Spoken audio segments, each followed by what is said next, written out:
She sent an email to the entire company complaining about the broken coffee machine, not knowing the CEO was behind her personally fixing it. Before we begin, tell us in the comments, what's the most ridiculous thing you've ever seen break at your workplace? And at the end of the story, don't forget to rate it from 0 to 10. Enjoy.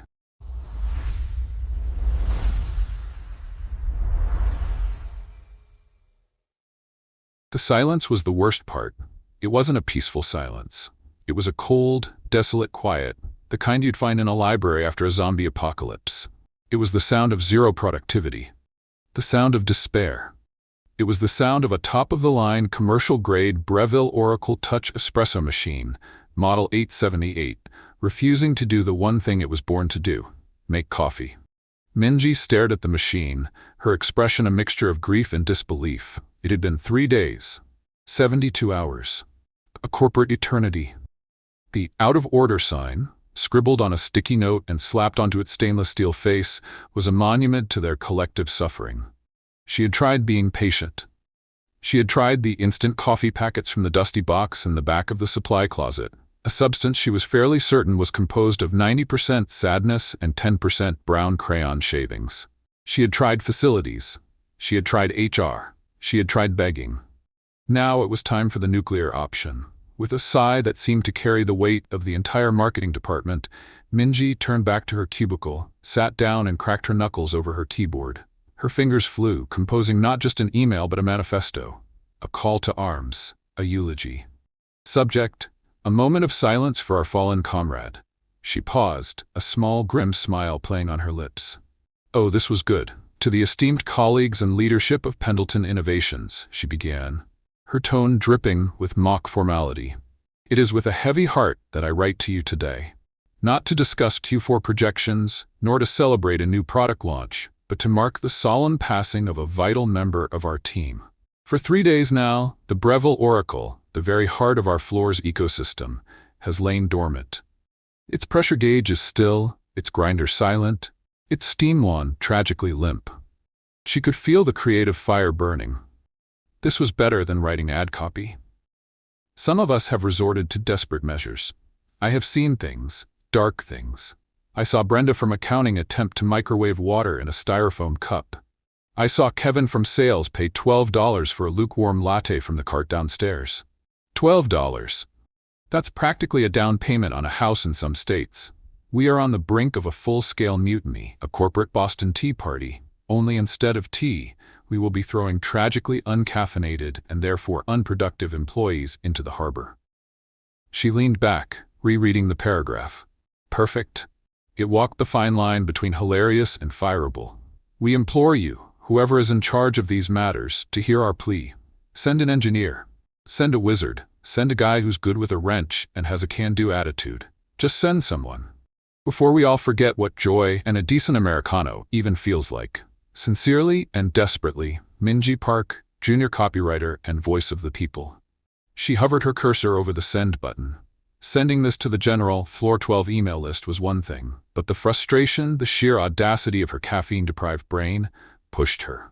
Her finger twitched. She added the all-company distribution list. She took a deep breath.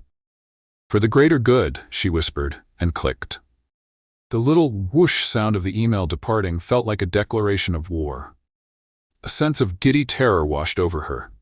She stood up, needing to walk off the adrenaline, and found herself once again drawn to the scene of the crime. And that's when she saw him. He was kneeling behind the coffee counter, his back to her. All she could see was a ridiculously well-fitted gray suit jacket, the kind that probably cost more than her rent, and a head of thick, dark hair. He had a small, elegant toolkit open on the floor beside him, and he was currently wrestling with a small panel on the side of the machine, a screwdriver held delicately in his hand. He must be the guy from facilities. Finally, and my, they'd certainly upgraded the uniform. About time, Minji said, crossing her arms. I was about to organize a Viking funeral for it. I'd already written the eulogy.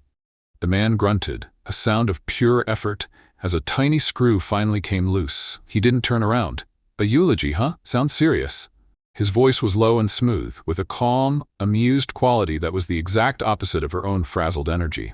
Oh, it is, she confirmed gravely. This isn't just a machine, it's the engine of capitalism. It's the thin, caffeinated line between a brilliant marketing campaign and a typo-riddled disaster.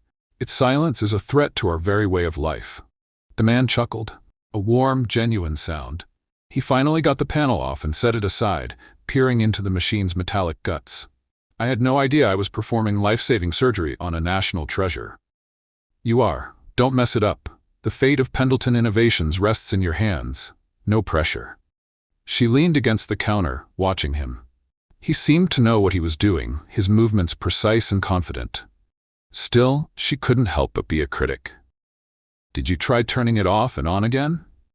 He paused his work and finally turned his head to look at her over his shoulder, and… Oh my word! It was like a model from a cologne ad had accidentally wandered into their office. He had a jawline that could cut glass, a light stubble that was perfectly rugged, and eyes the color of a stormy sky. Minji's brain, which had been operating on pure sass and desperation, momentarily short-circuited. He gave her a slow, charming smile.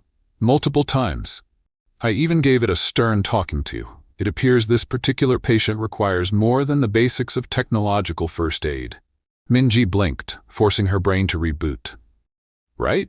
Well, you're the expert. She eyed his suit. Though I have to say, you're a little overdressed for a maintenance call. Did you just come from a James Bond audition? He laughed again, turning back to the machine. Something like that. Let's just say I have a personal investment in this piece of equipment. He pointed with his screwdriver. See this? The solenoid valve is stuck. Classic case of hard water calcification. A preventable tragedy. A tragedy is right, she muttered. So are you going to uncalcify it with your tiny screwdriver of hope? That's the plan, ma'am. Just need to bypass the primary flow sensor and give the valve a little encouragement. He worked for a moment, his brow furrowed in concentration.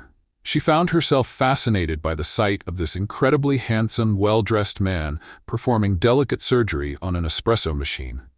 It was completely out of context, like seeing a peacock in a penguin enclosure. You know, she said, unable to help herself, this is starting to feel like that episode of I Love Lucy, where she's working in the chocolate factory. The situation is getting progressively more absurd, and I'm pretty sure it's going to end in a hilarious disaster. He glanced back, a twinkle in his stormy eyes. And who does that make me? Ricky. Trying to figure out what kind of trouble you've gotten into. Hardly, she scoffed. You're more like Fred Mertz, grumbling about the plumbing, except, you know, with a much better suit. I'll take that as a compliment, he said, reaching for a different tool. So, what's your role in this sitcom? The plucky writer who documents the downfall of civilization, one broken appliance at a time? Something like that. I'm Minji. Rod, he said, extending a hand without looking. His hand was clean, his nails perfectly manicured, but there was a surprising strength in his grip. Pleased to meet you, Minji. Now, if you could just do me a favor and hold this little doodad right here. He handed her a small, spring-loaded thing. She held it in place, their fingers brushing. An unexpected jolt, a tiny spark of static electricity, passed between them. Minji pulled her hand back a little too quickly. Goodness, she said, clearing her throat. A little sparky, aren't we? It's the machine, he said, his voice perfectly even, though she thought she saw the corner of his mouth twitch. It's fighting me. It has a flair for the dramatic. It gets that from the people who use it, she admitted. We're the marketing floor. A flair for the dramatic is practically in our job description. He worked in silence for another minute, a quiet hum of concentration filling the air. Minji found herself relaxing. For all his surprising good looks, Rod was easy to be around. He didn't have the frantic, stressed-out energy of most of the office workers. He was just calm. Focused. You know a lot about this thing, she observed. My father was a bit of an engineer, he said, his voice a little softer. He believed that if you owned something, you should know how to fix it. From a leaky faucet to a car engine, he wasn't a fan of what he called disposable culture. I like the sound of your father, Minji said sincerely. Mine taught me how to perfectly fold a fitted sheet, which, in its own way, feels like a form of engineering. That got another genuine laugh out of him. I'd say so. That's a skill that has eluded me my entire life. Maybe you can teach me sometime. The offer hung in the air, light and casual, but it made Minji's stomach do a little flip. Was he flirting with her? The handsome maintenance man from a bygone era of craftsmanship? "All right," he said, sitting back on his heels with a sigh of frustration. "I've done all I can. I've managed to clear the blockage, but the main gasket is completely shot. It's brittle. I'll need to get a new one." "A gasket?" Minji's heart sank. "Don't you just have one of those in your magical little toolkit?" "Afraid not. This model uses a very specific triple-ply, thermo-resistant silicone ring. It's not exactly something you can pick up at the hardware store. It has to be ordered." "Ordered?" she wailed, the drama returning full force. "As in, from the internet? As in, it will take another 3 to 5 business days? No, I refuse to accept that." He stood up, brushing off his perfectly tailored trousers. He was tall, much taller than she'd realized. He looked down at her, his expression a mixture of sympathy and amusement. "Don't worry," he said, his voice dropping to a conspiratorial whisper. "I know a guy. I can probably get the part here by morning. I'll come back before the morning rush and have it up and running." Minji looked at him, her eyes wide with hope. He was her hero. Her handsome, well-dressed, gasket-acquiring hero. "Really? You'd do that?" "The fate of the company rests on my shoulders," he said, echoing her earlier words with a wry smile. "I wouldn't want to be responsible for a full-scale mutiny." He began packing his toolkit, the movements efficient and neat. As he closed the lid, his suit jacket shifted, and she saw it. A sliver of a watch on his wrist. It wasn't a Timex. It was a Patek Philippe, a watch that cost more than her car, more than her student loans. Her eyes narrowed. What kind of maintenance guy wore a watch like that? And where did he get a suit that fit so perfectly? And how did he know a guy who could get a rare, proprietary coffee machine part overnight? Before she could voice her suspicions, he snapped his toolkit shut and stood to his full, intimidating height. "I'll see you tomorrow morning, Minji," he said, his stormy eyes holding hers for a moment too long. "Try not to declare a state of emergency before then." And with a final, devastatingly charming smile, he turned and walked away, disappearing down the hall toward the executive offices, not the maintenance closet. Minji stood there, dumbfounded, staring at the still broken machine. She was left with a strange mix of hope, confusion, and a lingering scent of expensive cologne. It was only then, in the quiet aftermath, that she remembered the email. The scathing, sarcastic, career-ending email that she had sent not just to her floor, but to the entire company. An email that, by now, would have landed in the inbox of every manager, every executive, and, oh no, the CEO. Her blood ran cold. The CEO would have read her eulogy for the coffee machine. The CEO, Roger Pendleton. A man she'd never seen, a reclusive figure who was rumored to be a ruthless, no-nonsense corporate shark. She leaned her head against the cold metal of the espresso machine and groaned. She was so fired. For a full minute, Minji didn't move. She stood cemented to the floor, her mind a frantic slideshow of catastrophic possibilities. The image of the Patek Philippe on Rod's wrist burned behind her eyelids. It wasn't just a watch, it was a symbol. A symbol that the man who had just charmed the socks off her with his talk of solenoid valves and his father's can-do attitude was not, in fact, a blue-collar hero in a white-collar suit. He was something else entirely. Something expensive. And the email. Her mind replayed its greatest hits with horrifying clarity. Tragically limp steam wand. Full-scale mutiny. Corporate Boston Tea Party. She had, in a fit of caffeine-starved pique, essentially accused the leadership of Pendleton Innovations of crimes against productivity and sent it to everyone, including, presumably, the big boss himself. The reclusive, ruthless Roger Pendleton. She squeezed her eyes shut. Maybe this was all a bad dream. Maybe she'd fall asleep at her desk from sheer exhaustion and wake up to the glorious gurgle of a fully functional Breville oracle. A cheerful ping from her computer shattered the fantasy. Then another. And another. Drawn by some morbid curiosity, the same kind that makes people watch horror movies through their fingers, she walked slowly back to her cubicle. Her inbox was exploding. A flurry of emails, all in response to her manifesto, were flooding in. She clicked on the first one. It was from Brenda from accounting, the one who'd committed the styrofoam and the microwave atrocity. Subject: a moment of silence for our fallen comrade. Minji, you are my hero. I haven't laughed this hard since the 1987 budget meeting. You said what we were all thinking. Team Minji. A small puff of relief escaped Minji's lungs. Okay, she had supporters. She wasn't a lone revolutionary. She clicked the next one from Kevin from sales. Subject, a moment of silence for our fallen comrade. While I appreciate the creative prose, Minji, did you really think it was a good idea to loop in the C-suite on this? Just saying. Some of us are trying to hit our quarterly targets. Don't want to rock the boat, you know? Minji rolled her eyes. Kevin was the kind of guy who would laminate a participation trophy. Of course he was nervous. The next email, however, was from someone she didn't know, an Arthur Vance from the 17th floor. Legal. Subject, a moment of silence for our fallen comrade. Miss Park, please be advised that the term mutiny carries specific legal connotations and should not be used lightly in a corporate environment. Furthermore, any allusions to destroying company property, even in jest, are logged by IT. This message is for informational purposes only. Good grief, she muttered, her head falling onto her desk with a soft thud. She'd managed to rally the troops, spook the sycophants, and get a passive-aggressive warning from the legal department. That all in the span of 10 minutes. It had to be a new company record. She felt like she was stuck in a particularly stressful episode of The Office, and she was pretty sure she was the Michael Scott character. The rest of the afternoon was a blur of feigned productivity.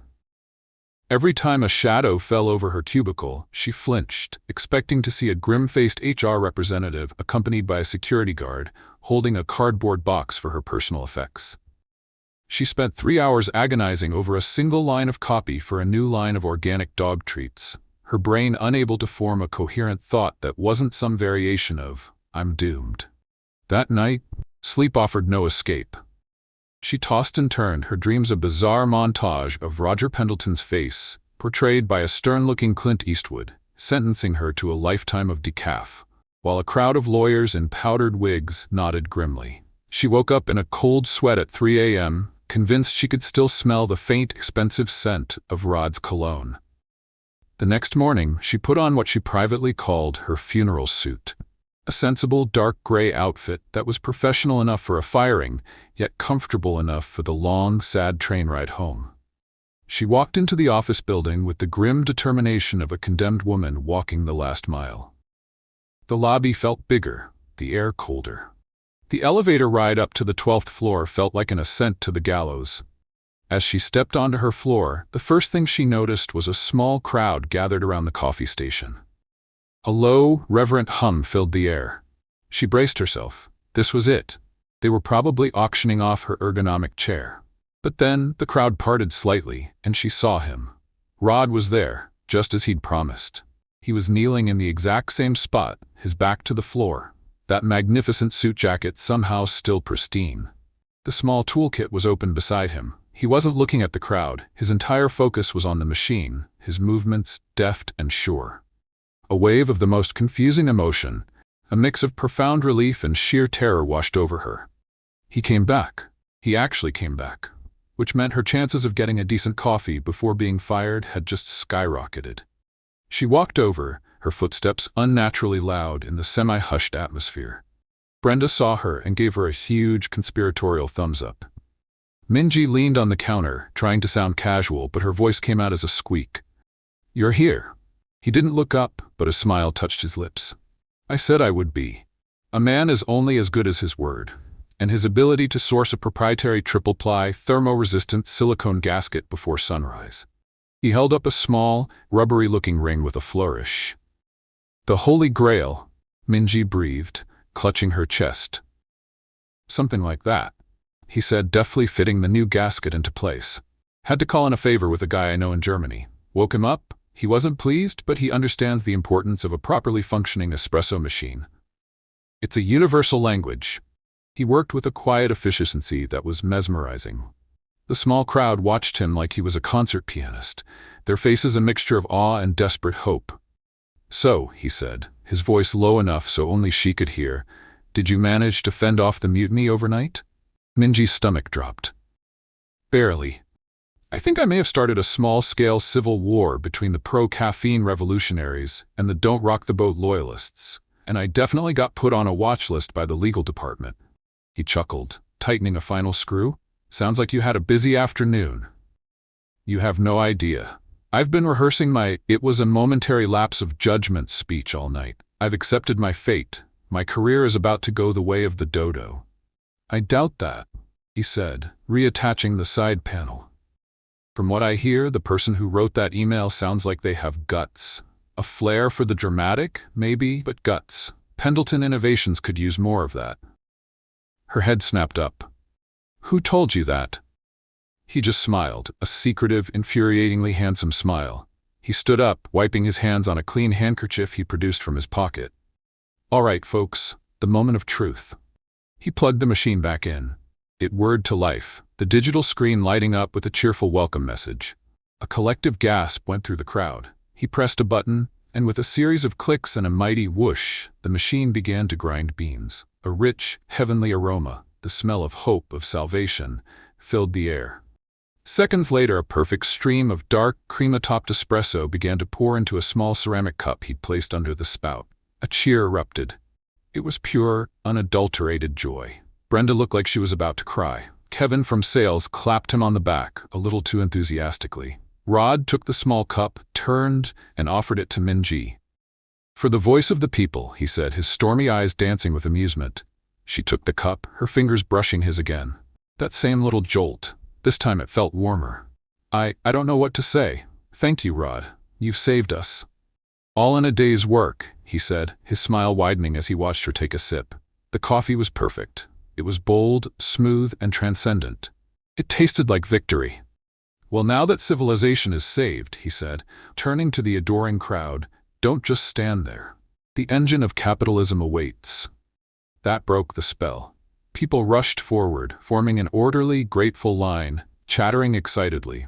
Minji stood to the side, cradling her espresso cup like it was a precious jewel, watching Rod graciously accept the thanks of her colleagues.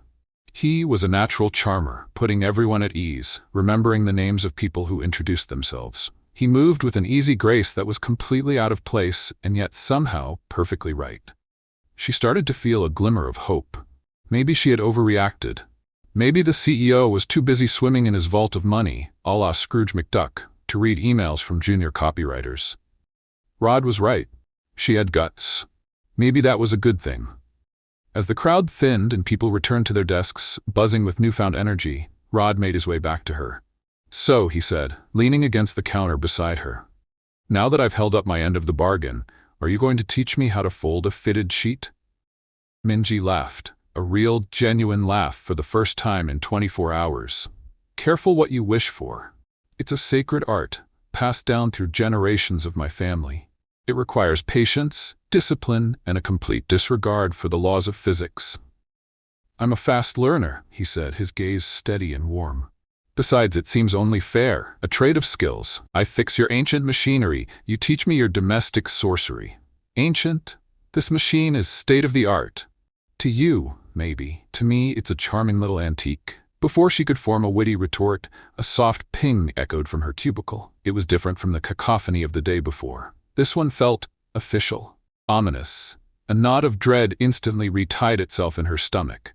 You should probably get that, Rod said, his expression unreadable. Nodding, she walked the few steps back to her desk. The email was sitting at the top of her inbox. The sender's name made her heart stop. From Eleanor Vance, Office of the CEO, meeting. The body of the email was 2 lines. 2 cold, clinical, terrifying lines. Mr. Pendleton would like to see you in his office on the 40th floor, immediately. The 2 lines of the email hung on Minji's screen like a death sentence. Mr. Shrek Pendleton would like to see you in his office on the 40th floor. Immediately. Immediately. The word echoed in the sudden cavernous silence of her mind. It wasn't a friendly word. It wasn't a let's chat when you have a moment word. It was a you are in a world of trouble, young lady word. The kind of word that precedes a lecture, a grounding, or in this case, a swift and brutal corporate execution. She looked up from her screen, her eyes wide with panic, and met Rod's gaze. He was still leaning against the counter, but the amused, charming twinkle in his eyes had been replaced by something else, a quiet intensity. He knew. Of course, he knew. He was probably the one who'd sent the executioner's raven. "The 40th floor," she whispered, her voice barely audible. He gave a slow, deliberate nod. "The 40th floor," he confirmed. His voice was different, too. The easy, casual tone of Rod the maintenance guy was gone. This was the voice of someone accustomed to giving orders, not fixing coffee machines. "Well," she said, her hands feeling cold and clammy. She stood up, smoothing down her funeral suit. "It's been nice knowing you, Rod. Thanks for the coffee. If they let me have a last request, I'll ask for another cup." A flicker of something, was it guilt, amusement, crossed his face. "I have a feeling you'll be fine, Minji." "That's what they always say in the movies, right before the character is eaten by a dinosaur," she retorted, grabbing her work ID with a trembling hand. Walking away from him and toward the elevators felt like walking off a plank. Every eye on the floor seemed to be on her. They'd all seen her talking to the handsome stranger, and they all knew about her email. The office grapevine, she knew, moved faster than the speed of light. By now, the entire company was probably placing bets on whether she'd be fired, demoted, or simply vanish into thin air, never to be seen again. The elevator ride was a unique form of torture. As the doors slid shut, sealing her in the small metal box, she felt a profound sense of doom. The numbers above the door lit up, climbing one by one, each ding of a passing floor sounding like a tolling bell. 12, 13, 14. She half expected to hear Rod Serling's voice, narrating her journey into a dimension not of sight and sound, but of profound unemployment. "Submitted for your approval," the voice in her head intoned, "one Minji Park, a copywriter whose passion for coffee has led her to a final terrifying destination, the C-suite zone." When the doors finally hissed open on the 40th floor, the change in atmosphere was immediate and jarring. The 12th floor was a place of controlled chaos, the hum of computers, the distant ring of phones, the murmur of collaboration. The 40th floor was silent. It was the kind of heavy, expensive silence that absorbs sound. The carpet was thicker, the lighting was softer, and the air smelled faintly of lemon polish and money. There was only one desk in the vast, minimalist reception area. Behind it sat a woman who looked like she'd been carved from a single, elegant block of ice. Her silver blonde hair was pulled into a severe chignon, her posture was ramrod straight, and her eyes, magnified by a pair of sharp designer glasses, missed nothing. This had to be Eleanor Vance. Minji approached the desk, her sensible shoes making no sound on the plush carpet. "Hi," she squeaked. "I'm Minji Park. I have an appointment with Mr. Pendleton." Eleanor didn't smile. She simply looked Minji up and down, a single swift appraisal that made Minji feel like she was a dusty antique being assessed for its flaws. "He is expecting you," Eleanor said, her voice as crisp as a freshly printed dollar bill. "You may wait inside his office. He will be with you shortly." She gestured toward a pair of imposing oak doors. "Inside? Alone?" Minji asked, her heart hammering against her ribs. This was worse. This was like being told to wait for the judge inside the execution chamber. "Those were his instructions," Eleanor said, her tone leaving no room for argument. She had already turned back to her computer, dismissing Minji as if she were a speck of dust. Taking a breath that did nothing to calm her nerves, Minji pushed open one of the heavy doors and stepped inside. The office was not what she expected. She had pictured something cold and intimidating, a shrine to corporate power with a massive desk and a view of the city. The view was there, a breathtaking panorama of the skyline through a wall of floor-to-ceiling glass. The desk was there, too, a huge slab of dark, polished wood. But the rest of the room was filled with a surprising warmth and character. One wall was lined with bookshelves, crammed not with business texts, but with old, well-loved hardcovers, engineering manuals, classic novels, and what looked like a complete collection of vintage sci-fi paperbacks. In one corner, there was a worn leather armchair that looked incredibly comfortable, and in the other, standing in a place of honor, was a magnificent, fully restored 1940s Philco radio, the kind with the big, round dial and the rich, wooden cabinet. It looked like something straight out of her grandfather's study. She found herself drawn to it, running a hesitant finger over the polished wood. This was the office of a man who appreciated things with history, things that were built to last. It was the office of a man whose father had taught him how to fix things. It was the office of Rod. The realization hit her not like a lightning bolt, but like a slow, creeping, horrifying tide of certainty. The suit, the watch, the voice, the encyclopedic knowledge of coffee machine gaskets, the comment about Pendleton Innovations needing more guts, the way he had known about her summons to the 40th floor. It all clicked into place with a sickening finality. Rod wasn't a maintenance man. Rod wasn't even his name. Rod was Roger Pendleton. Minji felt the blood drain from her face. She had not only sent a sarcastic, mutinous email to the CEO of her company, she had also, just moments before, bossed him around, called his suit an audition costume, compared him to Fred Mertz, and patronizingly offered to teach him how to fold a fitted sheet. She was going to be fired. She was going to be blacklisted from every marketing firm in the country. She might even be exiled to a remote, coffeeless island. A soft click from the door behind her made her jump. She spun around, her heart in her throat. He stood in the doorway, holding 2 ceramic mugs. He had taken off his suit jacket, and his shirt sleeves were rolled up to his forearms. He looked less like a corporate titan and more like the ridiculously handsome man who had been kneeling on her office floor an hour ago. But she knew the truth now. The illusion was shattered. He closed the door behind him and gave her that same infuriatingly charming smile. "I thought you might need this," he said, his voice the same smooth, calm tone she remembered. He walked over and handed her one of the mugs. It was filled with a perfectly made latte, the foam swirled into the shape of a leaf. She took it numbly. "You," she managed to say, her voice a strangled whisper.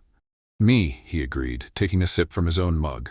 He walked around the massive desk and sat down, not in the imposing executive chair, but casually on the edge of the desk, facing her. He looked completely at ease. Or, as you so aptly put it, Fred Mertz, but with a much better suit. Minji's face burned with a level of mortification she hadn't experienced since she'd accidentally called her third-grade teacher Mom. "Mr. Pendleton, I am so sorry. I had no idea. I thought you were from facilities, and He held up a hand, cutting her off.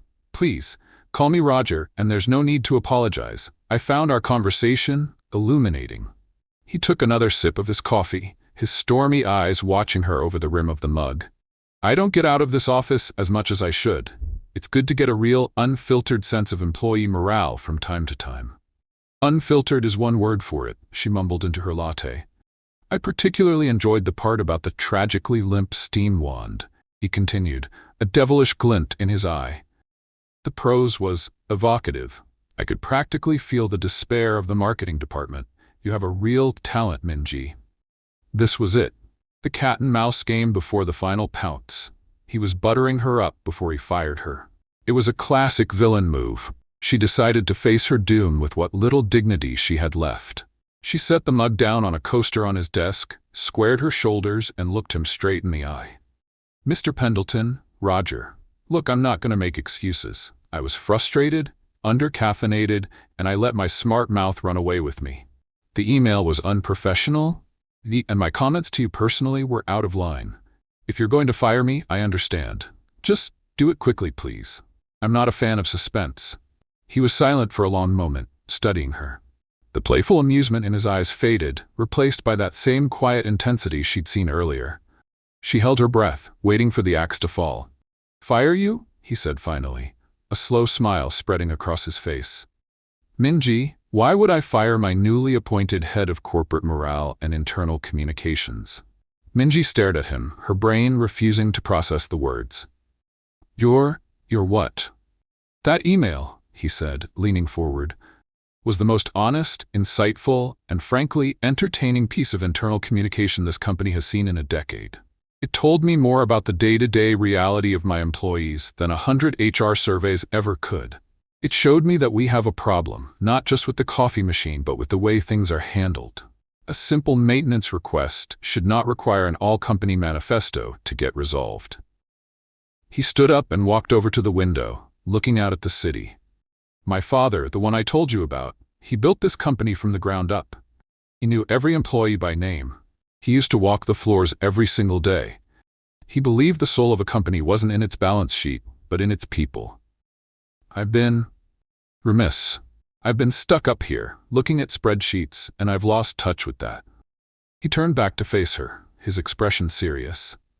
I'm not going to fire you, Minji. I'm going to give you a new project. A promotion, if you will.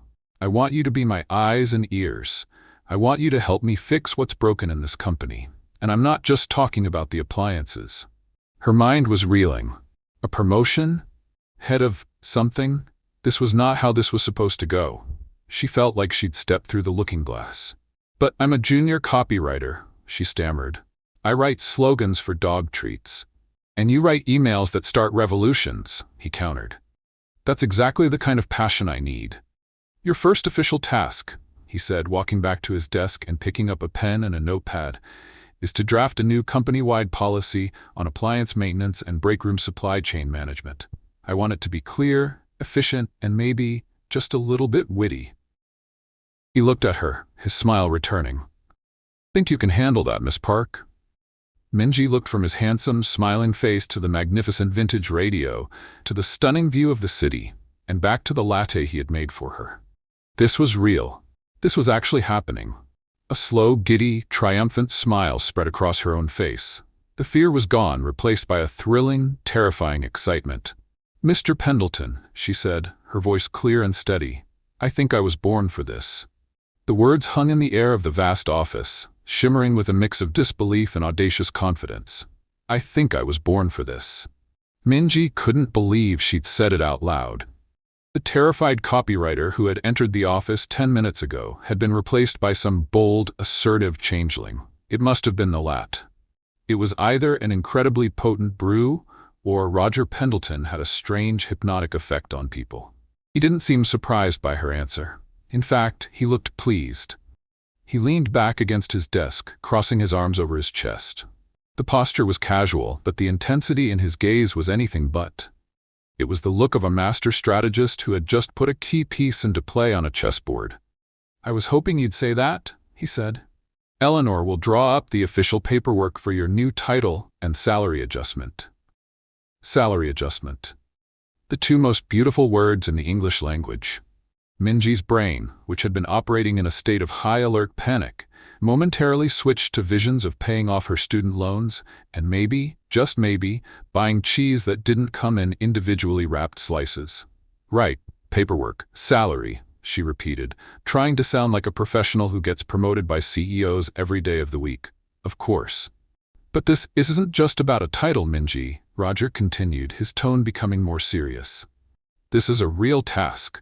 I'm serious about this. The coffee machine was a symptom of a larger problem, a communication breakdown, a disconnect between the people on the floors and the people on this one.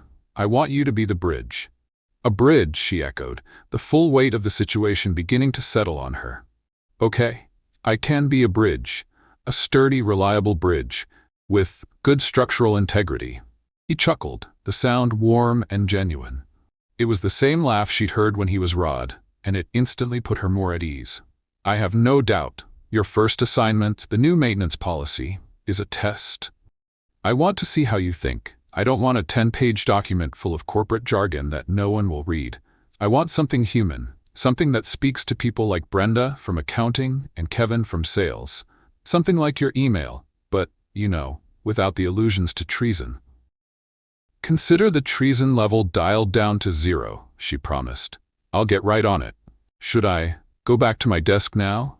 Or is there a special office for the head of morale? A room full of beanbag chairs and motivational posters, perhaps? Not yet, he said with a smile. But that's not a bad idea.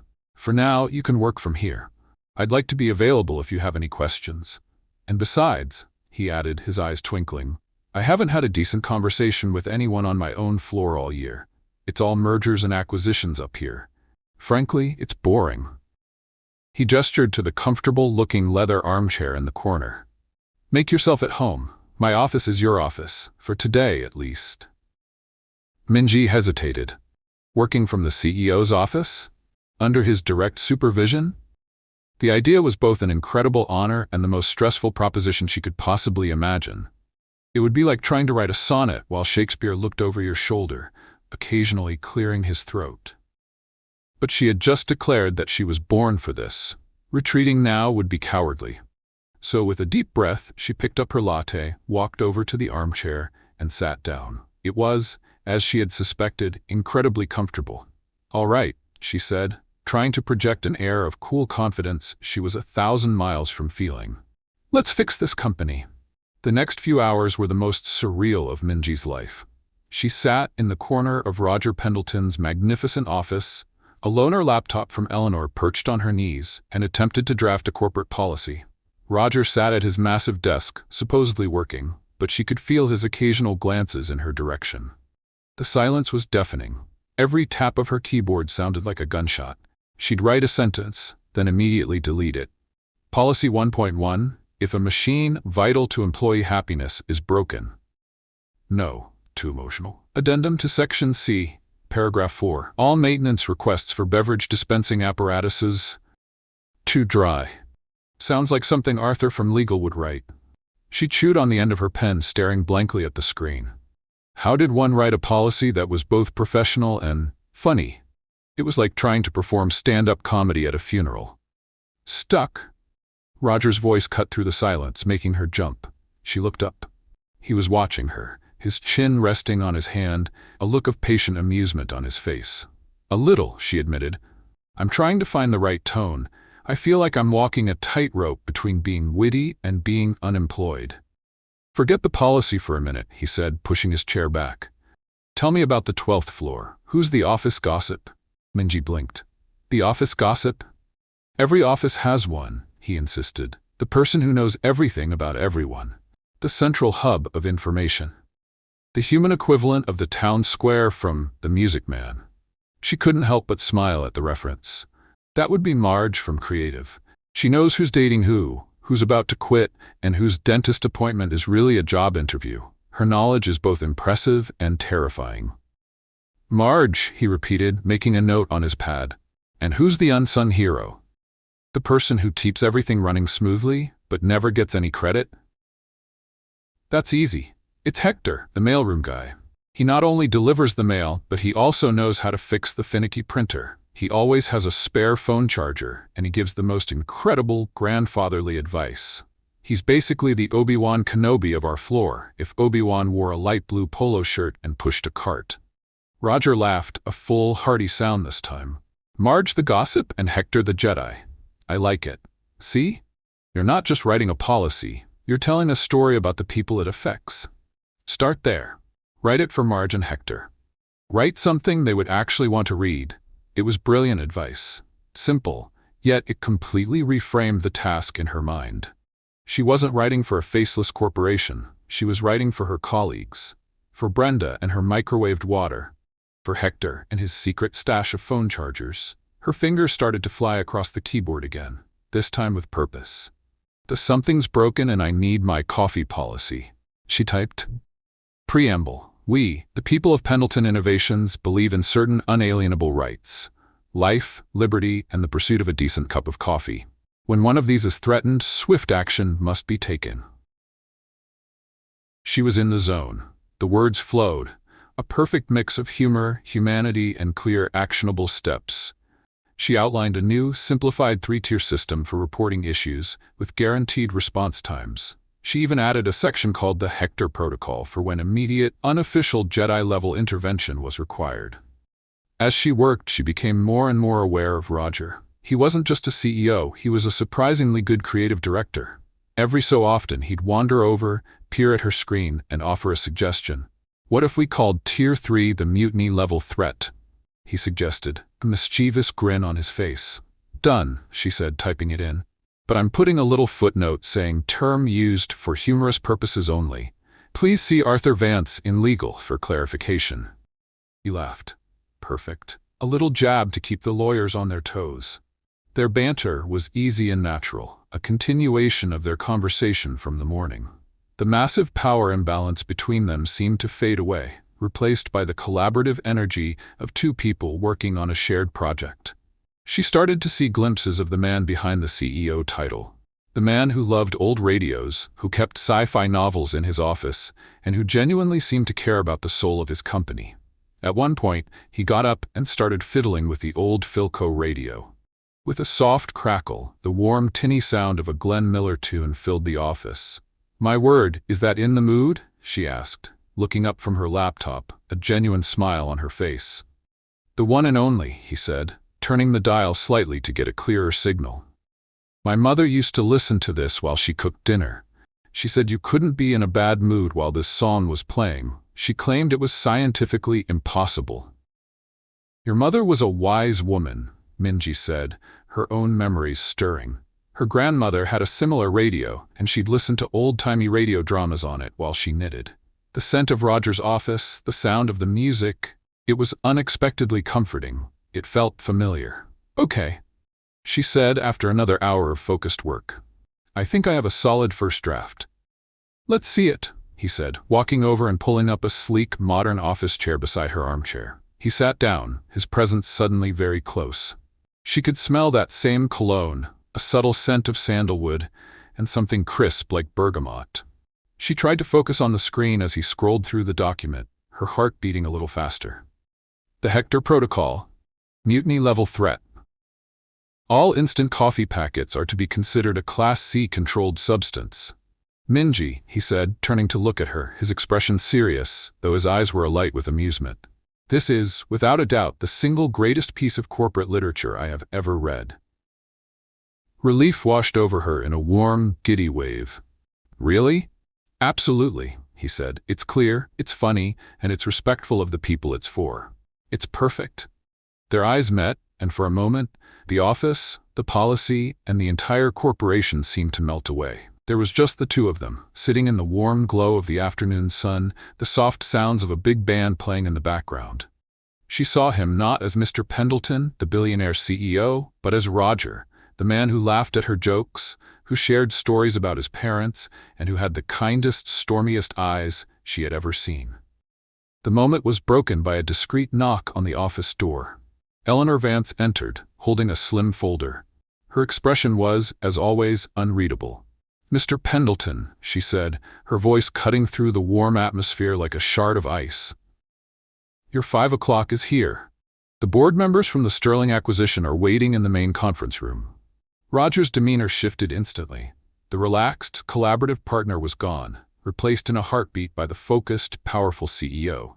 He stood up, smoothing down his shirt. "Thank you, Eleanor. Tell them I'll be right there." Eleanor nodded, but her gaze shifted to Minji. It was a cold, dismissive look that clearly communicated one thing. "The fun is over. Now get out." "This was a very productive day, Miss Park," Roger said, his tone back to being formal and professional. "Please email this draft to Eleanor. She will distribute it to the relevant department heads for review. We'll discuss the next steps tomorrow."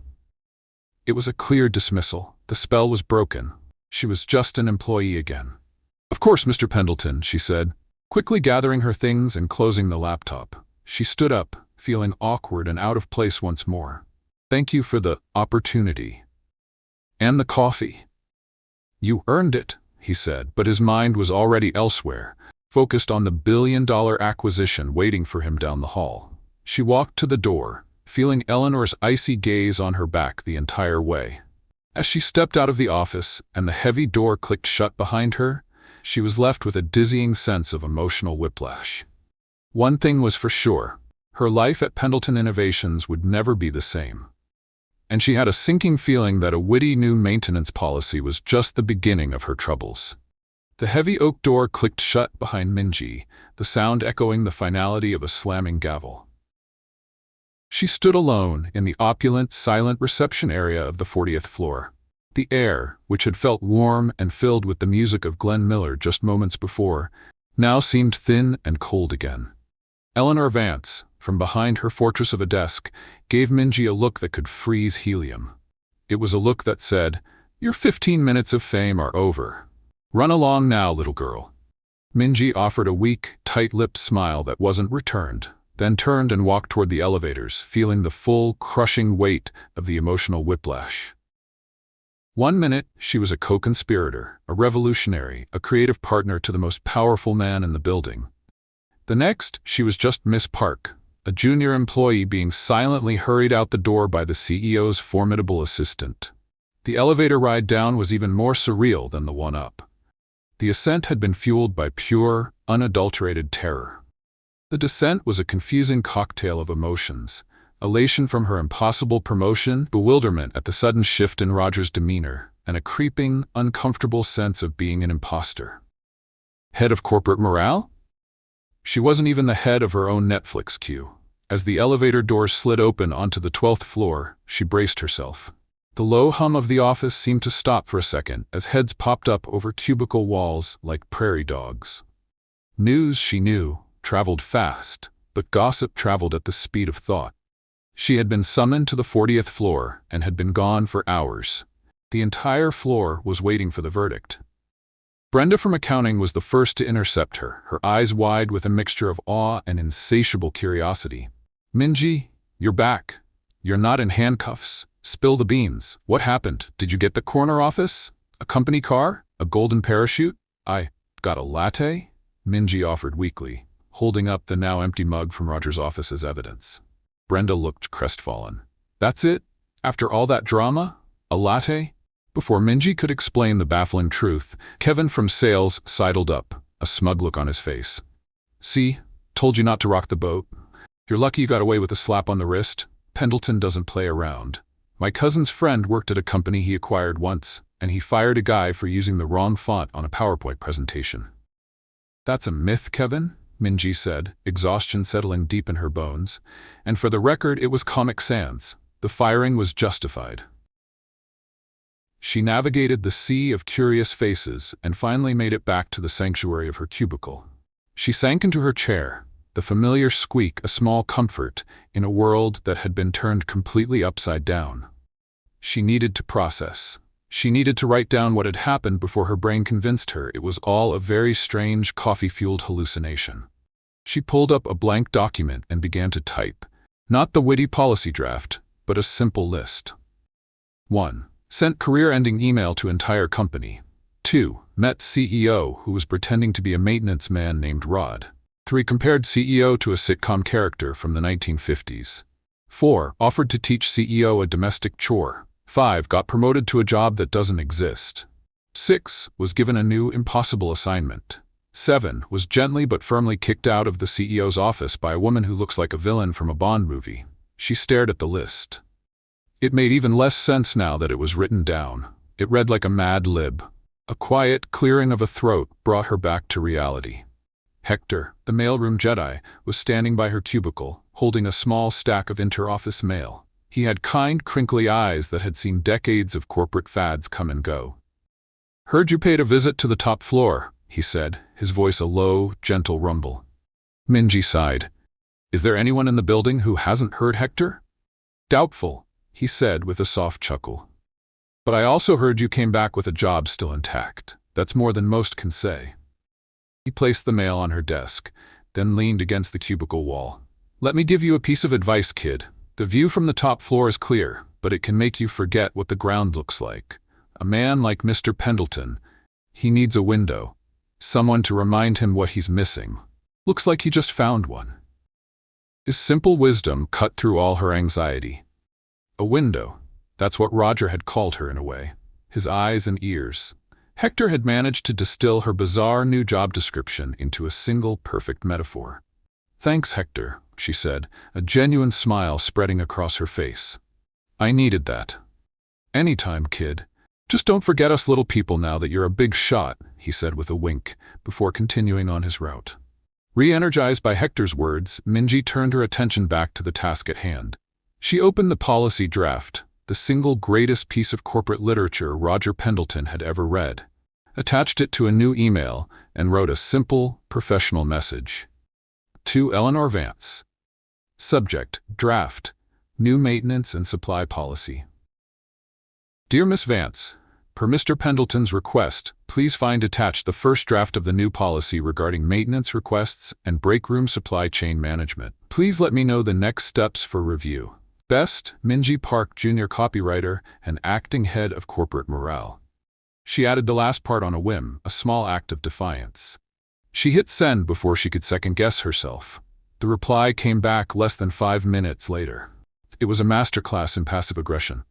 From Eleanor Vance to Roger Pendleton, Arthur Vance, Legal, Susan Gable, HR, Mark Chen, Facilities. Subject, Draft, New Maintenance and Supply Policy. Miss Park, Thank you for your creative submission. While Mr. Pendleton appreciates unorthodox approaches, any new company-wide policy must adhere to standard corporate protocols. I have taken the liberty of forwarding your draft to the heads of legal, human resources, and facilities for a formal review. They will need to assess it for legal liability, compliance with HR standards, and logistical feasibility. Please expect their feedback within 7 to 10 business days, after which a formal committee meeting will be scheduled to discuss the viability of your proposed framework. Sincerely, Eleanor Vance, Executive Assistant to the CEO. Minji stared at the screen, her jaw slack. Eleanor had taken her witty, human-centered policy and thrown it into the gaping maw of the corporate bureaucracy machine. She had CC'd the 3 department heads most likely to shred her document to pieces. Arthur Vance, she noted with a groan, was the same lawyer who had chastised her for using the word mutiny. 7 to 10 business days? A formal committee meeting? This wasn't a review process. It was a firing squad. She was starting to understand the real challenge. Roger might be the king, but Eleanor was the keeper of the castle gates, and she had just slammed them shut in Minji's face. Roger wanted to build a bridge, but Eleanor was determined to make her fill out 1,000 pages of permit applications first. Her phone buzzed on the desk. It was an unknown number. She hesitated, then answered. "Is this the head of corporate morale?" a familiar low voice asked. "Speaking," she said, her heart giving a little leap. "Or it was, until about 5 minutes ago. I think I've just been demoted to head of getting buried in red tape." Roger's rich laugh crackled through the phone. "I saw Eleanor's email. She's thorough." "Thorough is one word for it," Minji grumbled. "I think territorial dragon guarding her hoard of corporate jargon is more accurate." "Eleanor has been with this company for 30 years, Roger explained, his tone patient. "She started as my father's assistant. Her job, as she sees it, is to protect the company from risk. And right now, you look like a very charming, very witty risk. She's not trying to stop you, she's trying to vet you." "It feels a lot like she's trying to stop me." "Then you'll have to be smarter than the process," he said. "Don't let them bog you down in emails. You're the voice of the people, remember? Go talk to them. In person.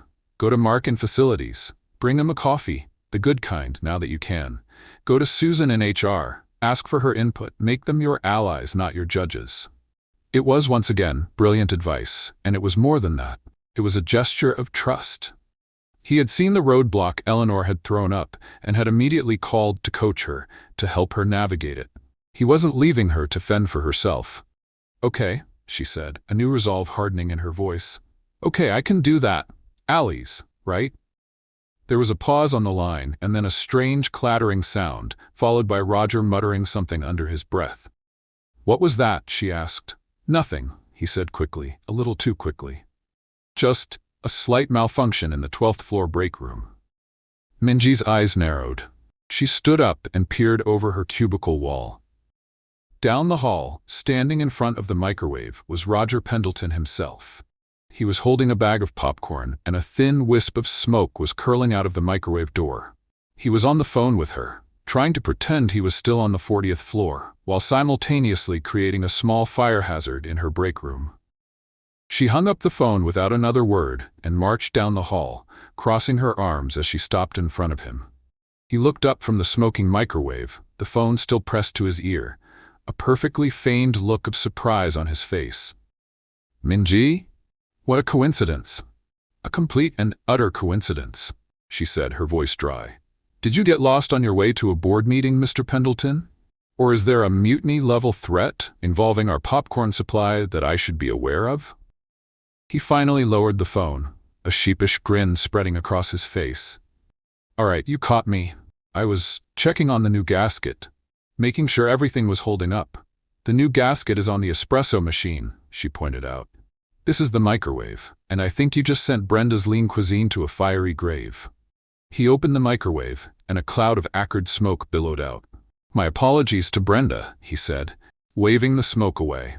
"It seems my engineering skills don't extend to reheating leftovers." He was here for her. He hadn't just called.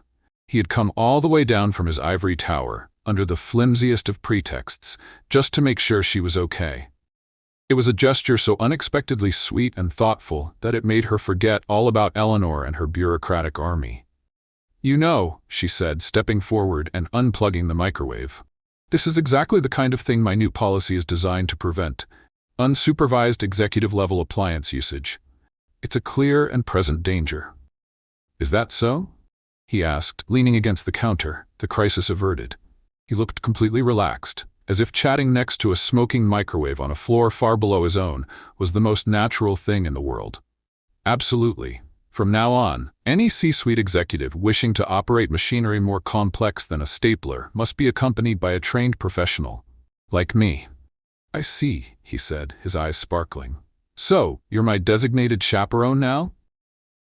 "Someone has to keep you from burning the building down," she said, her tone light and teasing. "Consider it a vital part of my new role as head of morale. It's hard to have high morale when your workplace smells like a tire fire." He laughed, and in that moment, she knew she could handle Eleanor. She could handle the lawyers and the department heads and the formal committee meetings, because she wasn't just a window anymore.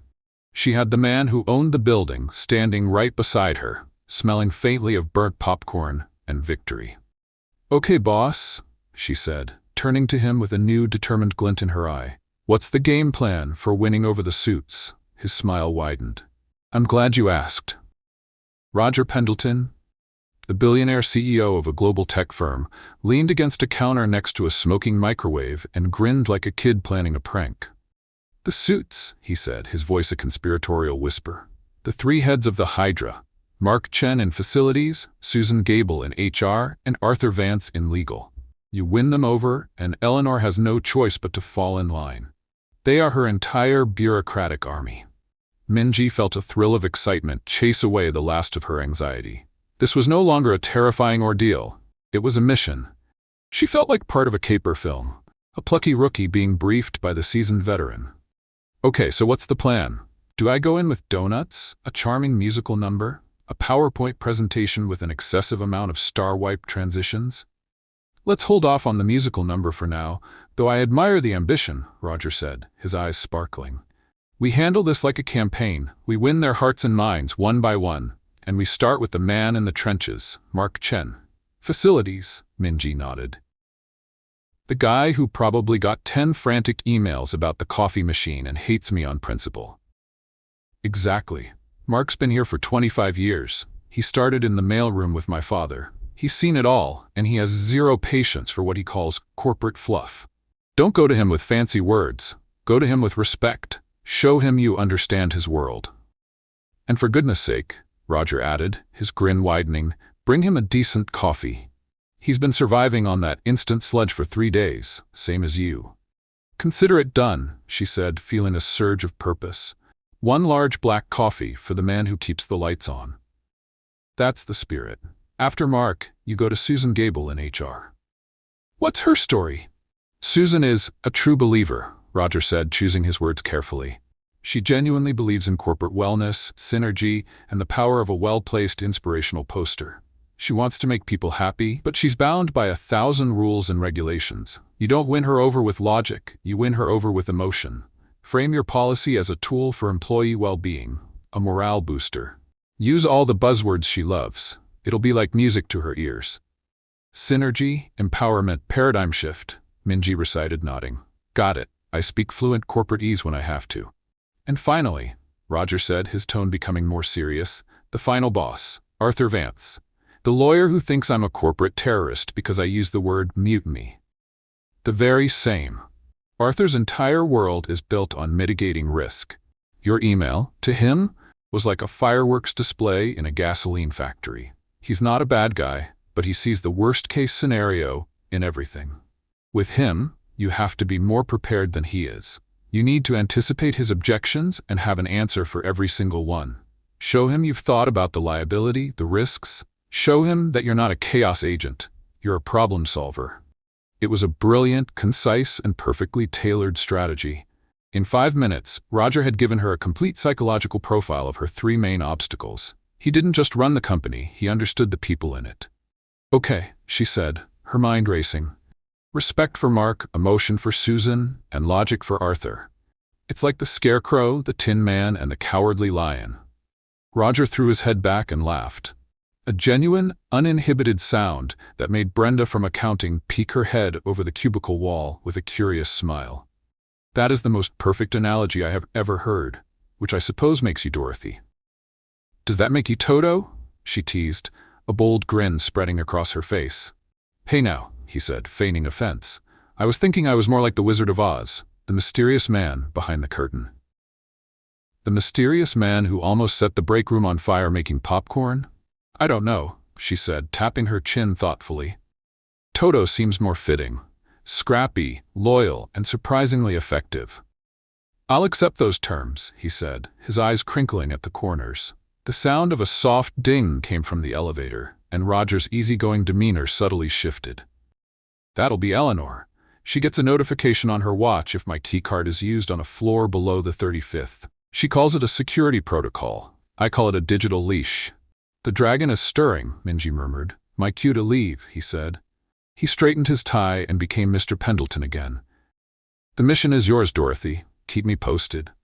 And with a final quick nod, he was gone, striding down the hall with the confident gait of a man who owned the world, leaving Minji with a game plan, a new nickname, and the lingering smell of burnt popcorn.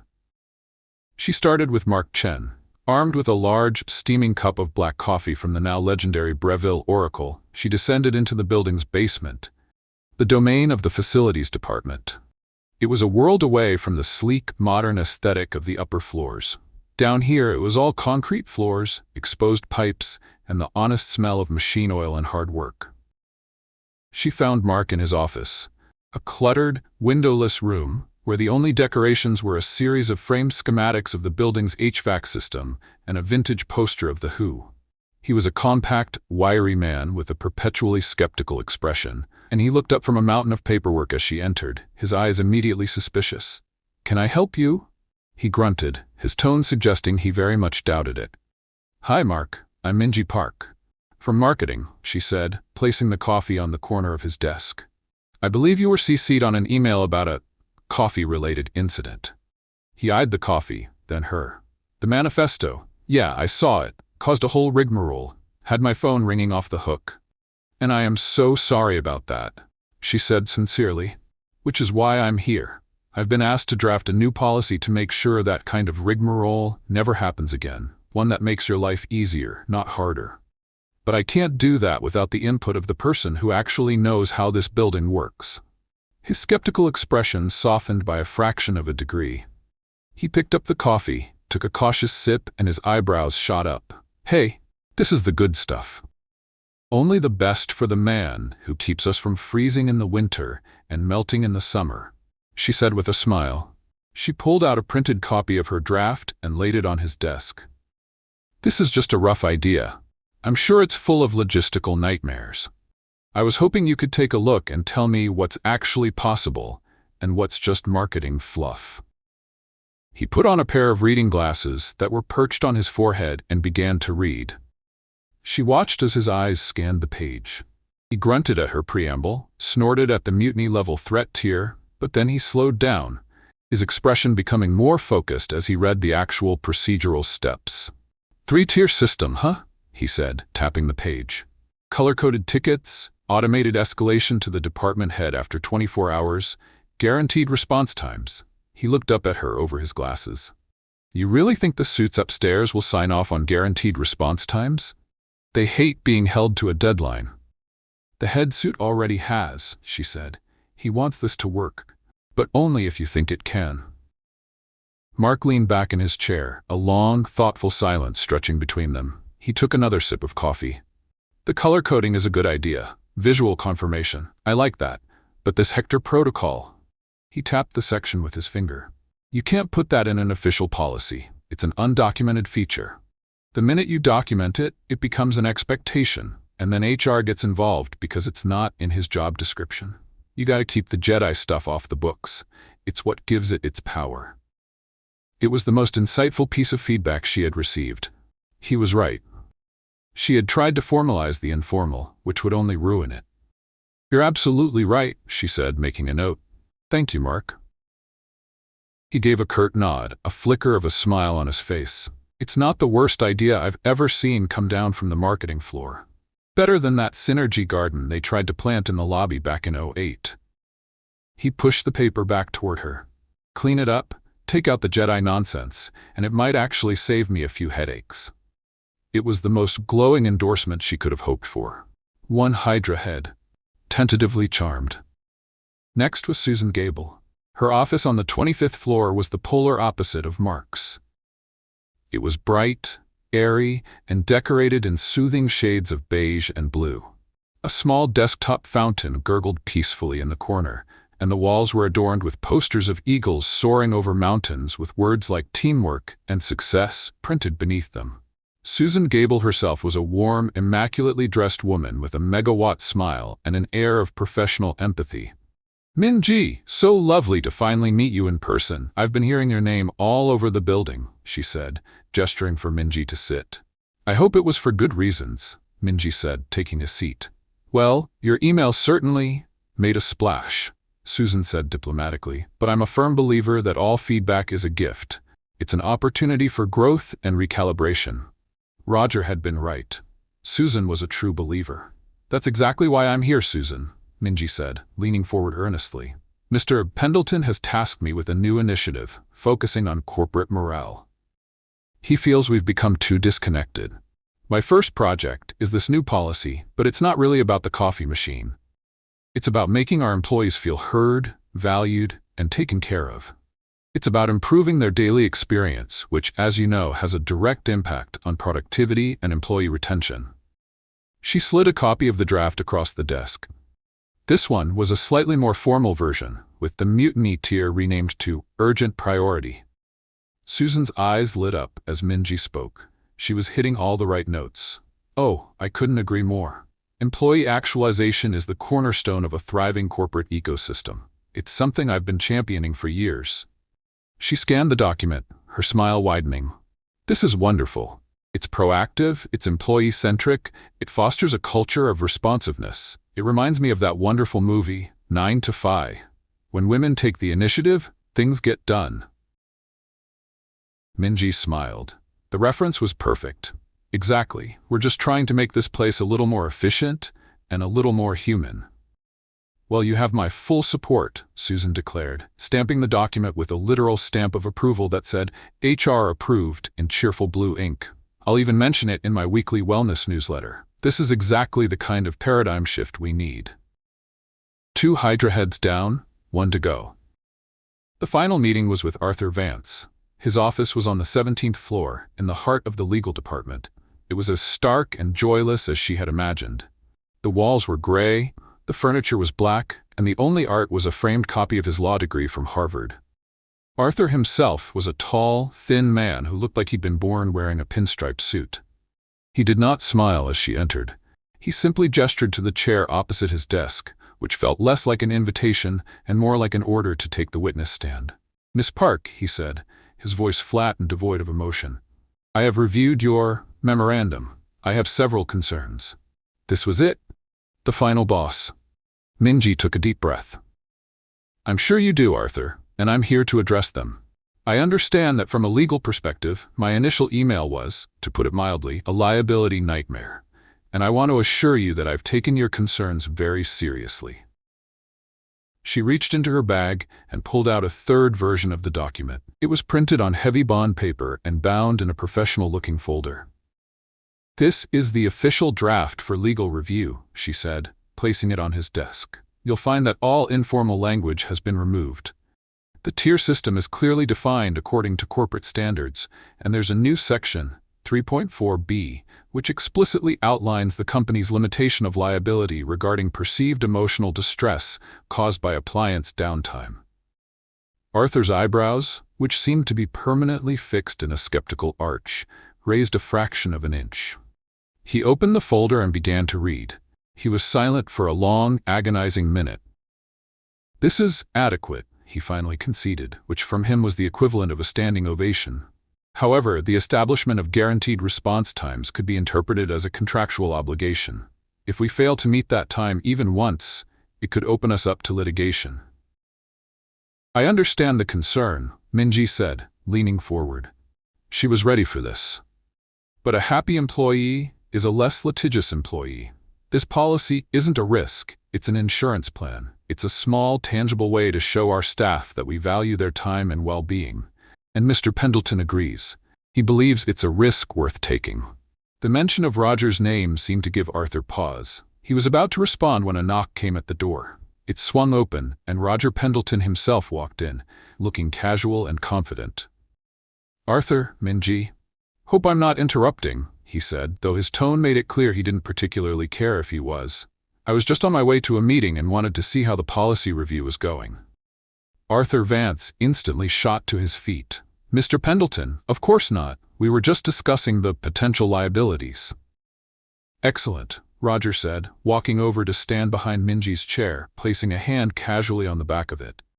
It was a subtle gesture, but it was a powerful one. It was a clear, unspoken statement. "She's with me." Liability is important, Arthur, but so is loyalty. And loyalty is built on trust. This policy is about building trust. I've reviewed it, and I'm signing off on it. I just need your department to rubber stamp the legal language. He looked from Arthur's stunned face to Minji's and gave her a tiny, almost imperceptible wink. "Unless you see any catastrophic, company-ending risks I'm missing?" Arthur, faced with the unified front of the CEO and his surprisingly well-prepared new protégé, finally relented. The tension drained from his shoulders. "No, sir," he said, his voice finally losing its rigid formality. "No catastrophic risks. I'll have my team finalize the wording this afternoon." "Excellent," Roger said again. "Thank you for your time, Arthur." He turned to Minji. "Miss Park, a word in the hallway?" She stood up, her legs feeling a little shaky. She had done it. She had faced down the three-headed Hydra and won. As they stepped out into the hallway, leaving a bewildered-looking Arthur Vance in their wake, she turned to Roger, a huge, triumphant grin spreading across her face. "Toto," she said, her voice filled with laughter. "I have a feeling we're not in Kansas anymore." Roger's laughter filled the sterile hallway of the 17th floor, a warm, rich sound that seemed utterly out of place amongst the muted grays of the legal department. "Toto?" he repeated, a wide, appreciative grin on his face. "All right, Dorothy, I can live with that. But if I'm Toto, you have to admit I'm the one who pulled back the curtain on the great and powerful Arthur Vance." "A fair point, O wise and powerful wizard of popcorn," she conceded, her own laughter bubbling up, light and giddy with relief. "We make a good team." "The best?" he agreed, his expression softening as he looked at her. The formal barrier between them had completely dissolved again, leaving just Roger and Minji, two co-conspirators enjoying a hard-won victory. "Now, go. Take a victory lap. Send that finalized policy to Eleanor. I'll make sure she distributes it without any further vetting." He said the word with a slight edge, a clear sign that he had understood Eleanor's power play perfectly. "Aye, aye, Captain," she said with a mock salute. As she walked back to the elevators, she felt like she was floating. She had done it. She hadn't just survived. She had triumphed. She had walked into the lion's den and walked out with 3 purring kittens. The feeling was intoxicating. Back on the 12th floor, the news of her success had already arrived, presumably via the office's psychic network of instant messaging and furtive whispers. As she stepped out of the elevator, she was met with a small, spontaneous round of applause.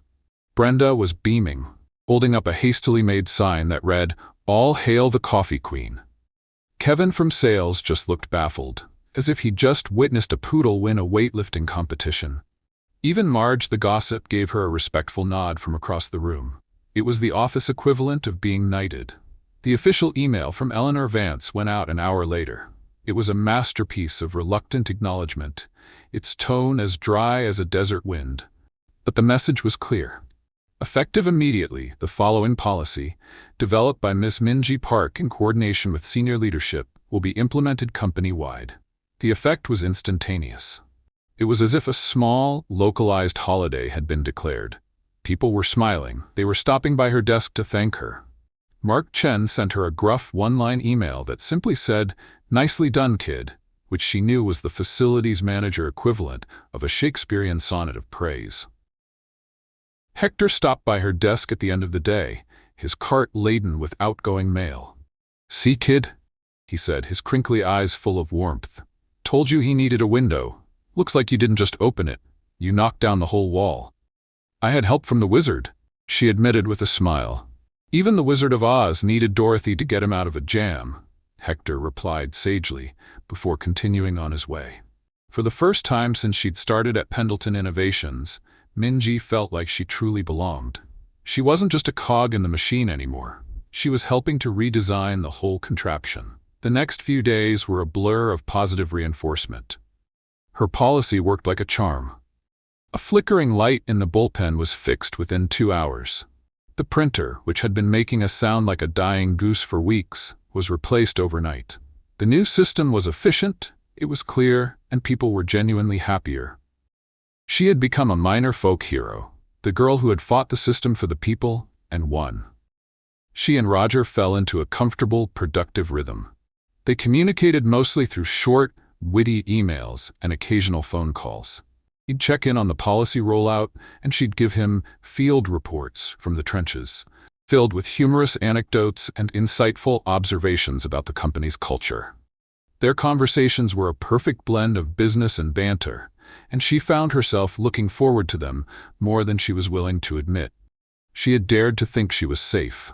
She had dared to think she had won. But she had forgotten one crucial thing. A dragon, even a quiet one, is still a dragon. The summons came on a Friday afternoon. It was another curt email from Eleanor. Miss Park, please come to my desk at your earliest convenience.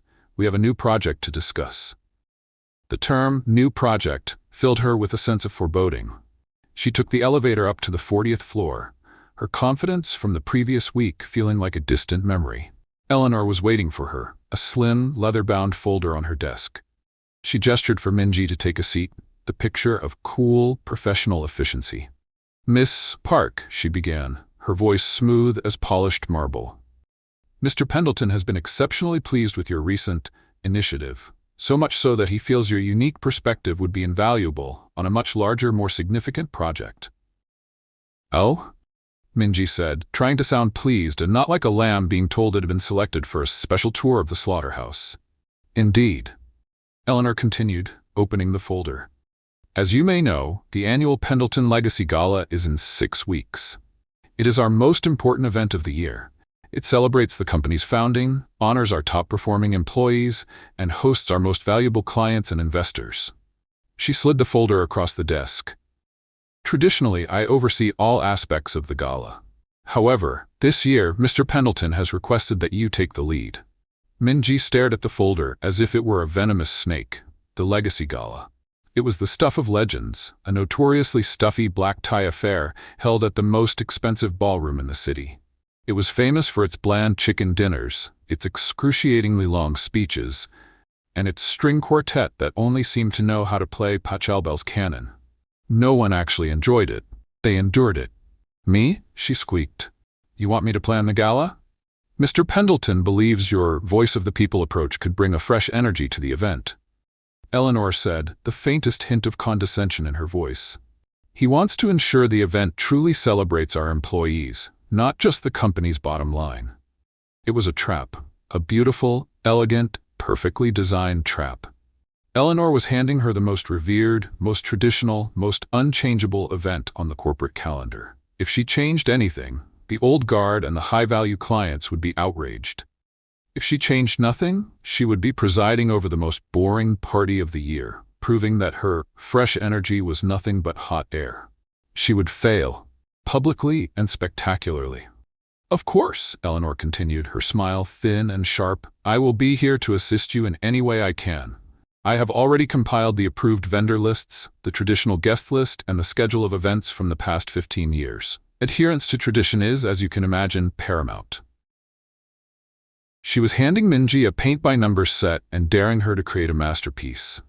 I see, Minji said, her mind racing. Thank you, Eleanor. This is a great honor. She took the folder, stood up, and walked out of the office, her head held high. But inside, her stomach was doing acrobatic flips. She got back to her desk and opened the folder. It was even worse than she'd imagined. Seating charts based on seniority. A 4-course menu that hadn't changed since the Reagan administration. The approved entertainment was, as she had feared, the classical harmony string quartet. She leaned her head on her desk and groaned. She had been tasked with making the unfun fun. It was an impossible task. She knew she had to talk to Roger. This wasn't a policy she could fix with witty prose. This was the heart of the company's old guard culture, and Eleanor was its high priestess. She took the elevator back up to the 40th floor, not bothering to call first. She strode past Eleanor's desk with a polite but firm nod and knocked on Roger's door. "Come in," his voice called. He was standing by the vintage radio, a screwdriver in his hand, a look of intense concentration on his face. He looked up, and his expression immediately brightened when he saw her. "Dorothy, to what do I owe the pleasure? Come to see the master at work?" he asked, gesturing to the radio. "Something like that," she said, closing the door behind her. "Wizard, we have a problem. A big Pachelbel's cannon-sized problem." She walked over and placed the folder on his desk. "Eleanor just gave me my new assignment." He put the screwdriver down and walked over, flipping through the folder. He read for a moment, and a deep sigh escaped his lips. He ran a hand through his hair, looking weary. "The gala," he said. "I should have known." "It's a trap, isn't it?" she asked quietly. "She wants me to fail." He didn't answer immediately. He walked back over to the radio and gently touched its wooden cabinet. "This radio belonged to my father. Every year after the Legacy Gala, he would come back to this office, pour himself a drink, and turn on this radio. He'd listen to some old big band station and just sit in the dark." He looked at her, his eyes filled with a sadness that took her by surprise. "I asked him why once. He said, because this radio has more soul in its vacuum tubes than that entire ballroom." The gala, it started as a celebration, a big company picnic where everyone, from the janitors to the vice presidents, brought their families. There were hot dogs and a terrible but enthusiastic company band. It was about people. My father knew that. He shook his head. After he passed, it changed. It became what it is today. A corporate obligation, a soulless performance for the clients. It's the opposite of everything he stood for. I've hated it for years, but I didn't know how to fix it without offending everyone who holds it sacred. People like Eleanor. Minji's heart ached for him. She was seeing the immense weight he carried, the legacy he was trying to honor, and the corporate machine he was trying to steer. "So what Eleanor sees as a trap," she said softly, an idea beginning to form in her mind, "is actually an opportunity. The opportunity you've been waiting for." He looked at her, a spark of hope igniting in his eyes.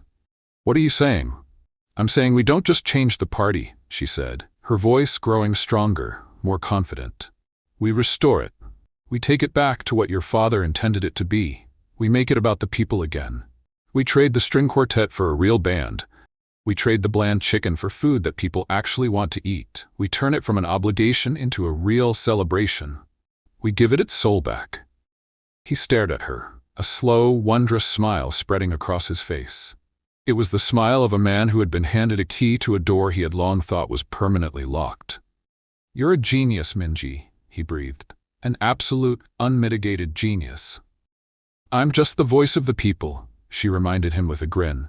"And the people are tired of Pachelbel's cannon." "Then it's settled," he said, his energy completely transformed. He was no longer the weary executive. He was a man with a mission. He strode over to his desk, picked up the folder, and dropped it decisively into the trash can. "The old gala is dead. You and we are going to plan a party that this company will never forget." He looked at her, his stormy eyes blazing with excitement. "But I can't just have you do it alone. Eleanor will block you at every turn. This needs to come from the top, officially." He picked up the phone on his desk. "Eleanor, please clear my schedule for the next month and draft a memo to all department heads. Effective immediately, the Legacy Gala planning will be overseen by a new 2-person committee. Its co-chairs will be myself and Miss Minji Park." He hung up the phone and looked at her, a brilliant, triumphant grin on his face. "What do you say, partner?" Minji's heart was soaring. It was terrifying. It was insane. It was the most exciting thing that had ever happened to her. "I say we're going to need a bigger budget," she said, her own grin matching his. "And definitely no bland chicken." The heavy oak door of Roger's office swung shut, sealing them in their newfound bubble of rebellious energy. The sterile silence of the 17th floor hallway was replaced by the warm, crackling sound of the vintage Philco radio, which was now playing a jaunty tune by the Andrews Sisters. It was the perfect soundtrack for a revolution. "Okay, partner," Minji said, pacing in front of his desk with the energy of a general planning an invasion. "Operation, give the gala a soul. Where do we start?" Roger leaned back in his executive chair, a look of pure, unadulterated fun on his face. This was clearly the most entertainment he'd had during business hours in years. "First, we establish the new rules. Rule number 1, as you so wisely stated, no bland chicken, under any circumstances. I'm thinking we banish it from the premises." "Agreed," she said, grabbing a notepad and a pen from his desk. "Rule number 1, all poultry must be interesting. I'll make a note. Rule number 2, the entertainment must not be mistaken for elevator music. No more Pachelbel's canon.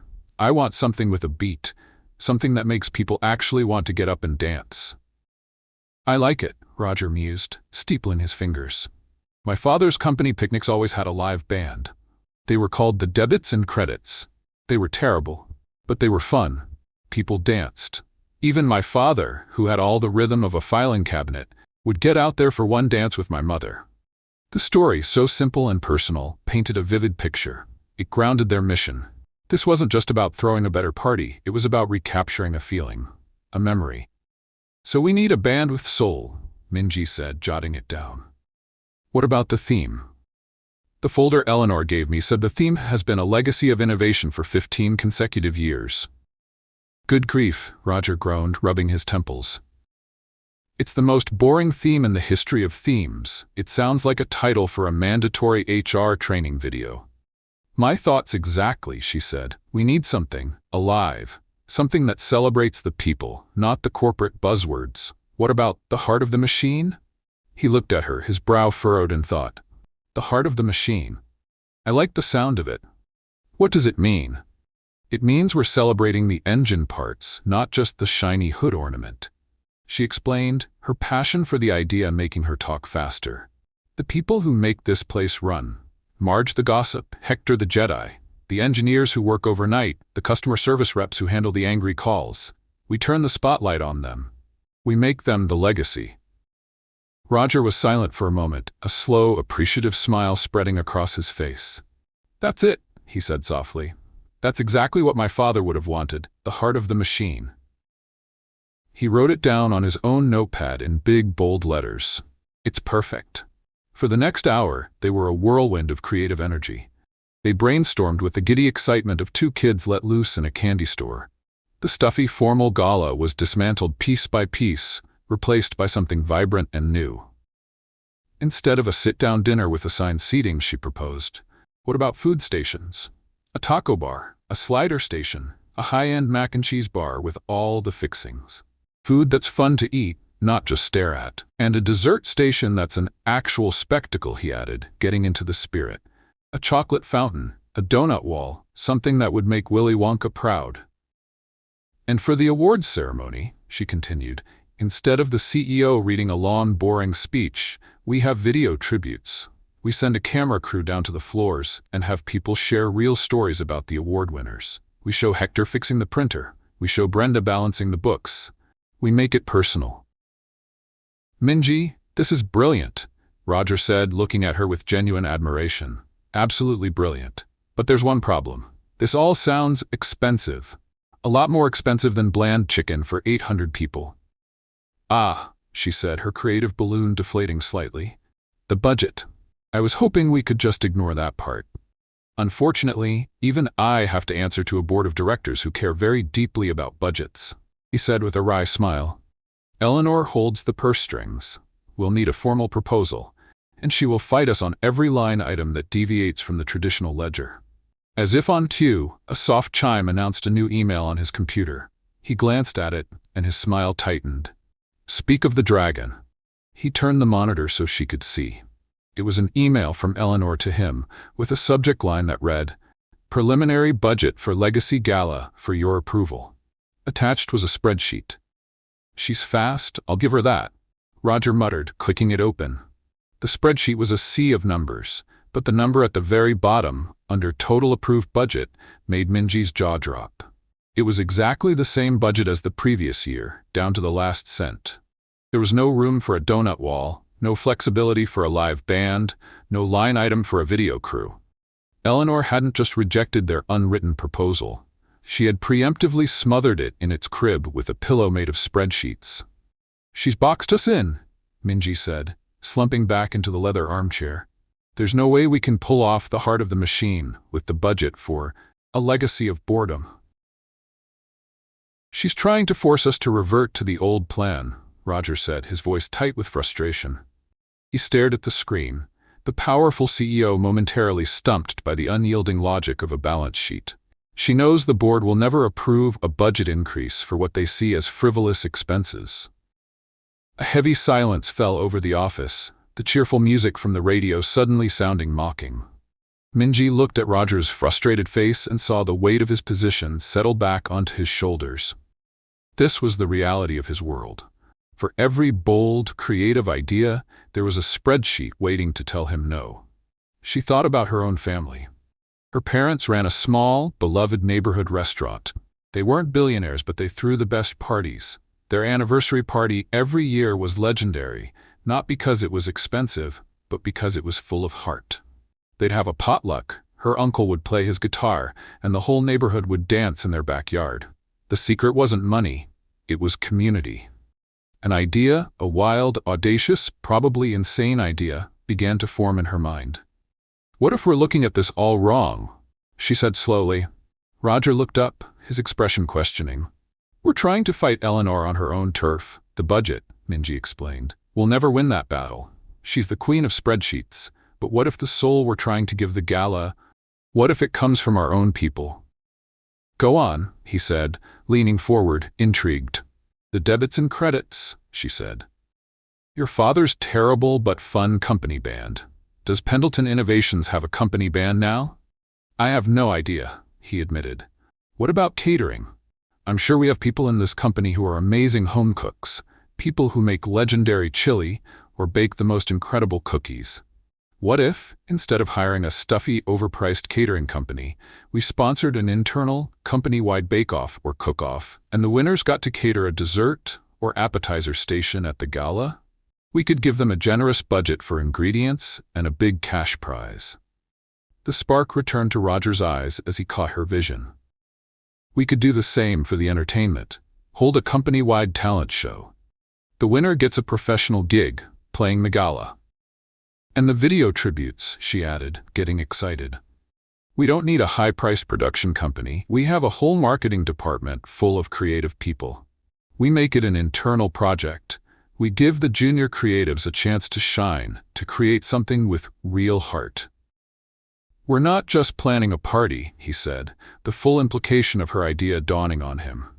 He stood up and began to pace, the energy back in the room. "We're crowdsourcing it. We're turning the planning itself into a company-wide morale-boosting event. We're making the employees the co-creators of their own celebration." "Exactly," she said, standing up as well. "It's not about saving money. It's about investing in our own people. We're showing them that the talent we need is already right here, inside these walls. It's the ultimate expression of the heart of the machine." He stopped pacing and looked at her, his expression one of pure awe. "Minji Park," he said, his voice low and full of an emotion she couldn't quite decipher. "You are, without a doubt, the most brilliant person I have ever met." The compliment, so direct and sincere, sent a warm blush creeping up her neck. She suddenly felt very aware of how close they were standing, the big band music swelling from the radio, the late afternoon sun streaming through the windows. "I'm just practical," she deflected, her voice a little breathless. "My parents taught me that the best parties aren't about what you spend, they're about who you share them with." "That's not practical," he said softly, taking a small step closer. "That's wisdom." The air between them crackled with an unspoken energy. The line between boss and employee, between co-chairs of a committee, had blurred into something else entirely. He was just Roger, and she was just Minji, and they had just created something exciting and new together. The moment was shattered, as it always seemed to be, by the real world intruding. A sharp, insistent rap on the door broke the spell. Eleanor Vance entered without waiting for an answer. She held a tablet in her hand, her expression like a thundercloud. "Roger," she said, her voice clipped and cold, completely ignoring Minji. "The board is asking about the revised budget for the gala. They are concerned about a potential overage. I told them you were reevaluating." Her timing was impeccable. She had come to witness their defeat. Roger didn't even flinch. He turned to face his assistant, a calm, confident smile on his face. He looked like a king who knew he held all the winning cards. "Eleanor, that's excellent news," he said, his voice smooth as silk. "You can tell the board not to worry. There will be no overage." Eleanor's perfectly sculpted eyebrows rose in surprise. "In fact," he continued, turning to give Minji a conspiratorial wink, "thanks to Miss Park's innovative, employee-centric approach, I believe you can inform the board that the 2024 Legacy Gala is projected to come in significantly under budget." He looked back at Eleanor, whose mask of cool composure had finally cracked. She looked utterly, completely stunned. "Now," Roger said, gesturing to the door, "if you'll excuse us, the gala committee has a lot of work to do. We're about to go on a company-wide talent hunt." Eleanor Vance stood frozen in the doorway for a beat too long, her mind clearly struggling to process the words "under budget." It was a phrase rarely, if ever, uttered in the context of the Legacy Gala. It was like hearing that water had decided to start flowing uphill.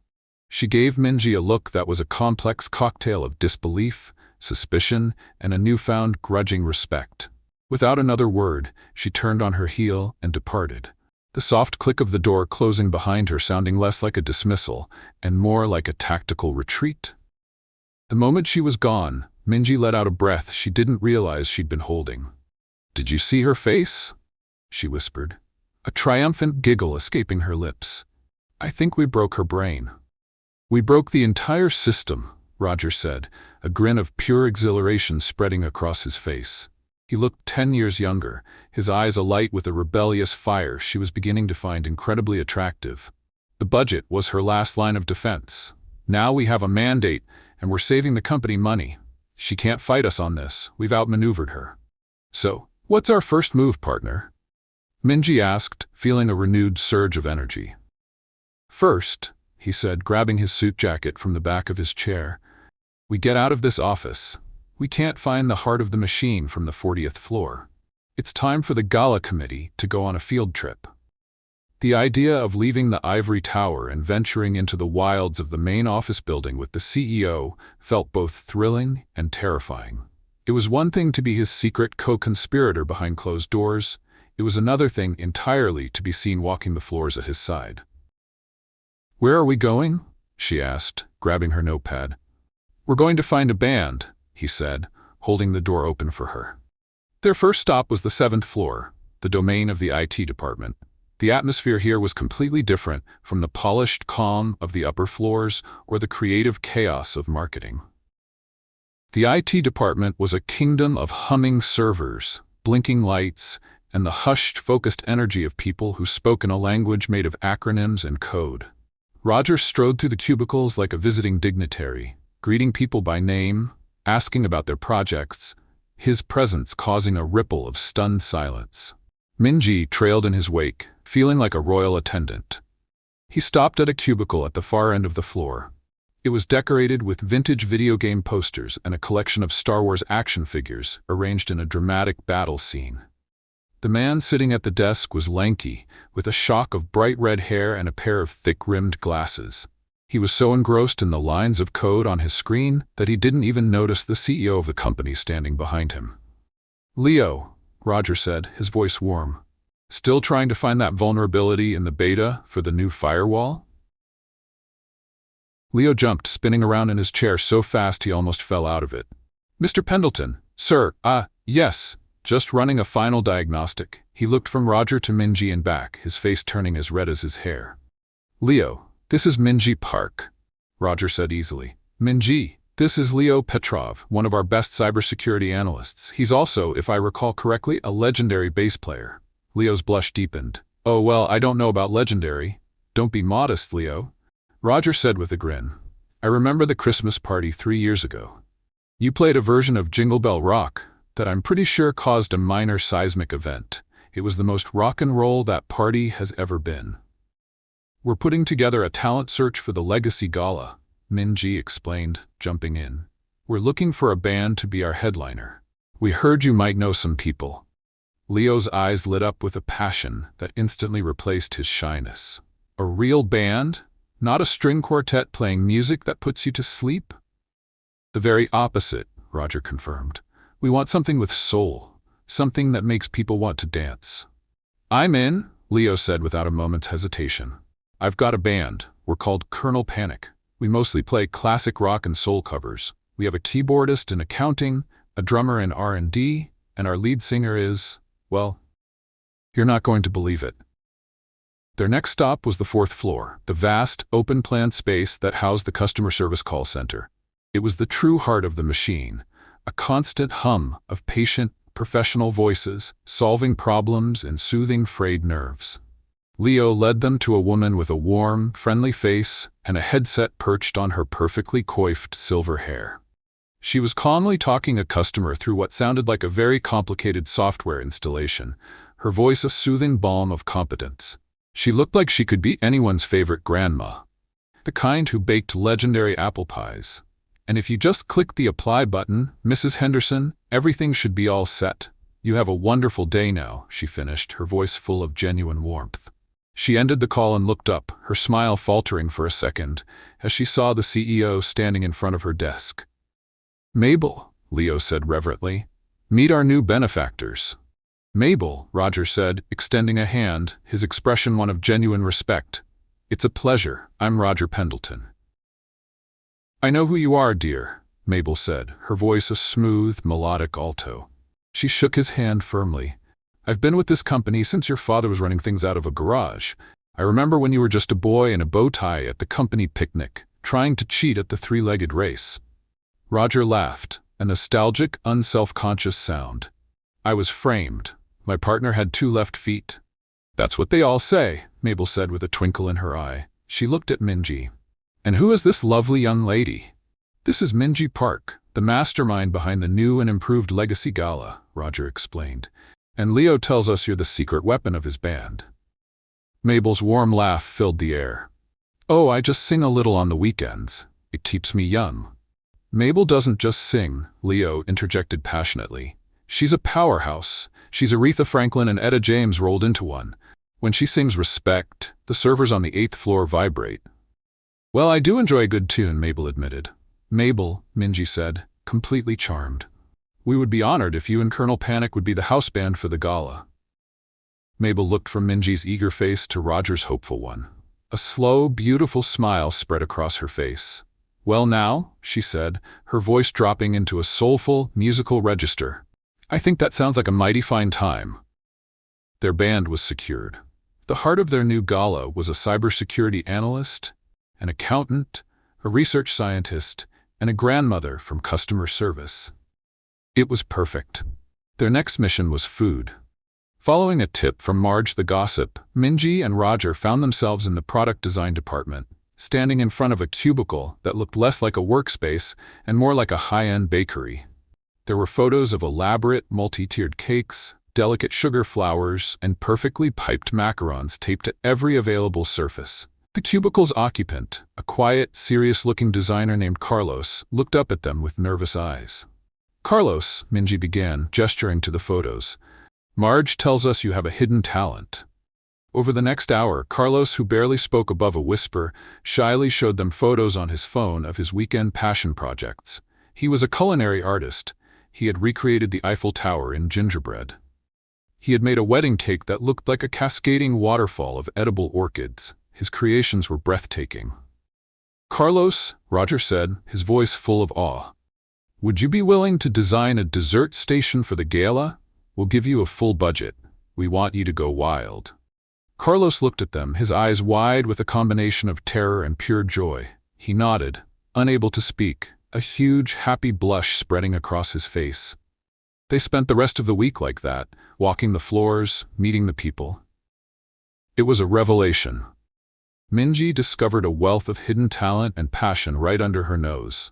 There was a junior graphic designer who was a brilliant caricature artist, a warehouse manager who was a former club DJ, and a whole department in human resources that, it turned out, had a passion for competitive flower arranging. With every conversation, her vision for the gala became clearer and more vibrant. This wouldn't just be a party planned by her and Roger. It would be a party planned by everyone. The most surprising part of the whole experience was Roger. He was completely in his element. He wasn't the distant, reclusive CEO she had read about. He was engaged, curious, and genuinely interested in his employees. He remembered details about their families, their hobbies, their work anniversaries. He wasn't just walking the floors. He was reconnecting with his own legacy, with the company his father had built. One afternoon, they were down in the R&D labs talking to the drummer of Colonel Panic, a brilliant but eccentric scientist named Dr. Eris Thorne. The lab was a fascinating place, filled with bubbling beakers and complex machinery. "So what exactly are you working on, Eris?" Roger asked, peering at a strange, glowing blue substance in a petri dish. "It's a bioluminescent polymer," Eris explained excitedly. "Theoretically, it can be used to create self-illuminating paint. Imagine, no more need for streetlights. But I'm having trouble stabilizing the protein chain. It's too volatile." Roger looked at the complex equations scrawled on a nearby whiteboard. "Have you tried adjusting the pH balance with a non-Newtonian fluid? My father used to work with something similar when he was developing a new kind of synthetic rubber. He found that a cornstarch-based solution acted as a surprisingly effective stabilizing agent." Eris stared at him, his mouth agape. That's brilliant, Mr. Pendleton. Why didn't I think of that?" Minji watched the exchange, completely fascinated. Roger wasn't just a businessman, he was an engineer at heart. He had inherited his father's mind as well as his company. He understood the nuts and bolts of the place in a way she never could have imagined. As they left the lab, she looked at him with a new level of respect. "You really are the Wizard of Oz, aren't you?" He just smiled, a quiet, self-deprecating smile. "I just grew up at my father's workbench. Some of it must have stuck." The buzz around the new gala was electric. A company-wide email had gone out announcing the talent search and the cook-off, and the response was overwhelming. People were excited. They were practicing their acts. They were digging up old family recipes. For the first time, the Legacy Gala was something to look forward to, not something to dread. Minji felt a deep sense of satisfaction. They were actually pulling it off. Their workdays became a comfortable routine of planning meetings, talent auditions, and menu tastings. They were a seamless team, their skills perfectly complementing each other. She had the creative vision and the connection to the people. He had the strategic mind and the authority to make things happen. One evening, they were the last two people in his office, finalizing the floor plan for the new, more casual gala layout. The sun had set, and the city lights twinkled outside the massive window. The only light in the office came from a single desk lamp and the soft glow of the Philco radio, which was playing a soothing Nat King Cole song. "I think that's the last of it," she said, stretching her arms over her head with a weary sigh. "The DJ is booked, the caricature artist is confirmed, and Carlos has promised a macaron tower that will be visible from space." "We did it," Roger said, his voice soft in the quiet room. "You did it." "It was a team effort," she insisted, though his praise sent a warm flutter through her chest. "Maybe," he said, his gaze holding hers. "But you were the catalyst. You were the spark. I was just stuck up here, listening to the silence." The air between them grew thick with unspoken words. The line between professional admiration and personal affection had become so blurred it was practically invisible. He was no longer just her boss. He was her friend, her partner, her something more. He took a step towards her, and her breath caught in her throat. The whole world seemed to shrink to the space between them, the soft music, the city lights, the look in his eyes. And then, a sharp, angry voice shattered the moment. "What is the meaning of this?" They both spun around. Eleanor Vance was standing in the doorway, her face a mask of cold fury. In her hand she held a tablet, its screen glowing. "I have been fielding calls all day," she said, her voice trembling with barely controlled rage. "Calls from our oldest clients, calls from the board members. They are asking why their reserved tables have been canceled. They are asking why the string quartet has been dismissed. They are asking." She took a step into the room, her eyes locking onto Minji, Why some junior copywriter has been allowed to turn our most prestigious corporate event into a circus.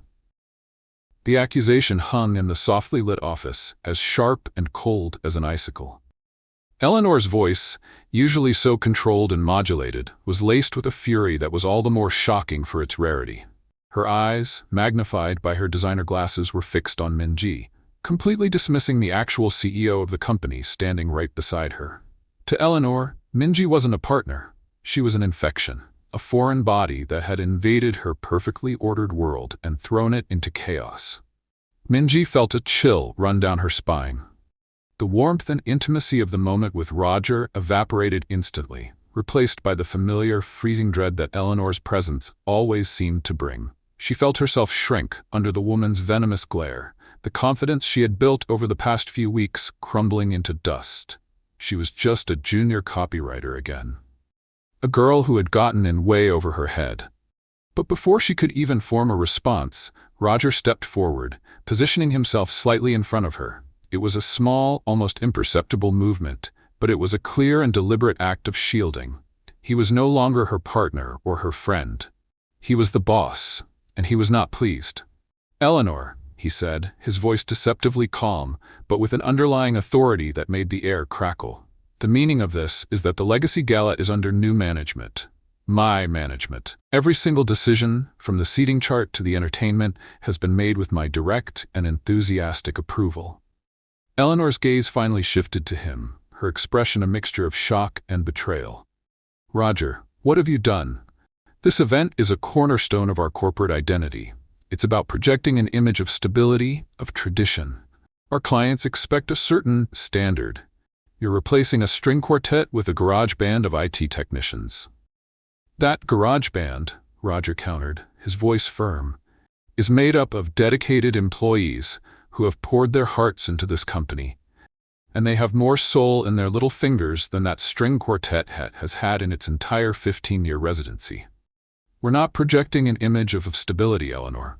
We're projecting an image of being a museum piece, frozen in time. This company is not a museum. It's a living, breathing entity, and it's time our celebrations reflected that." "This is a mistake," she insisted, her voice shaking slightly. "A catastrophic, embarrassing mistake. You've let this girl fill your head with sentimental nonsense about the people. The people don't generate $1 billion in revenue, Roger. The clients do, and you are about to alienate every single one of them. If our clients are only interested in a relationship with us because we serve them bland chicken and bore them to tears once a year," Roger said, his voice dropping to a dangerously low level, "then they are the wrong clients. This company was built on innovation and passion, not on a fear of offending the status quo. My father knew that. It seems you've forgotten." The mention of his father was a clear blow. Eleanor flinched as if he had slapped her. Her face, usually a mask of icy composure, crumpled for a fraction of a second, revealing the hurt and fury beneath. "Your father would never have allowed this circus," she whispered, her voice venomous. "My father," Roger said, his voice final, "would have been the first one on the dance floor. The decisions are made, Eleanor. The gala is proceeding as planned. You can either help us make it a success, or you can stand aside. But you will not undermine it. Is that clear?" It was a direct order, a line drawn in the sand. Eleanor stared at him for a long, silent moment, her chest rising and falling. The battle was over. She had lost. With a final, withering glare at Minji, she turned and walked out of the office, the silence she left behind more deafening than any shout. Minji let out a shaky breath. Her heart was hammering. She had never witnessed a confrontation like that, so quiet and yet so brutal. "I'm sorry," she said, her voice small. "I never meant to cause this much trouble." Roger turned to her, the hard mask of the CEO melting away, replaced by a look of profound concern. He reached out and gently took her hand. His was warm and strong. "Don't you dare apologize," he said softly. "You didn't cause trouble. You caused change. You reminded me what this company is supposed to be about, what I'm supposed to be about." He squeezed her hand. "Eleanor is wrong. This is not a mistake, and we are going to prove it to every single person in that ballroom." The next 6 weeks were a blur of organized, exhilarating chaos. True to his word, Roger ran interference, handling the political fallout from the board and the disgruntled clients, leaving Minji free to execute their shared vision. They were an unstoppable team. They worked side by side, their days filled with laughter, creative debates, and an ever-deepening sense of partnership. They tasted cakes with Carlos, they attended rehearsals with Colonel Panic, and they reviewed video testimonials that were so heartfelt they often brought tears to their eyes. The night of the gala arrived in a flash. The grand ballroom of the city's most luxurious hotel had been transformed. The stuffy, round tables with their rigid seating charts were gone, replaced by a mixture of comfortable lounge areas, high-top tables, and open spaces. The lighting was warm and inviting, not stark and clinical. And instead of a single boring stage, there were multiple stations of activity spread throughout the room. In one corner, Carlos's dessert station was a masterpiece, a Willy Wonka-esque wonderland of color and sugar. In another, the caricature artist was already surrounded by a laughing crowd. And in the center of it all, the main stage was set, not for a string quartet, but for Colonel Panic, their instruments gleaming under the spotlights. Minji stood near the entrance, a clipboard in her hand, her heart a fluttering hummingbird in her chest. She was wearing a simple, elegant dark blue dress that Roger had insisted the company buy for her, telling her that the gala's co-chair needed to look the part. She watched as the employees began to arrive. The initial looks of polite, bored obligation on their faces quickly turned to expressions of genuine surprise and delight. They saw the food stations, they heard the upbeat jazz music coming from the speakers, they saw their colleagues laughing by the caricature artist, and they realized this year was different. Hector the mailroom Jedi was one of the first to arrive. He was wearing a slightly too big tuxedo, but his smile was a perfect fit. He walked straight over to Minji. "Well, kid," he said, looking around the room with awe. "You really did it. You knocked down the whole wall." "We did it, Hector," she corrected him with a smile. The real test came when the clients and board members started to arrive. They were the old guard, the ones Eleanor had warned them about. Minji watched nervously as they entered, their expressions ranging from confused to vaguely disapproving.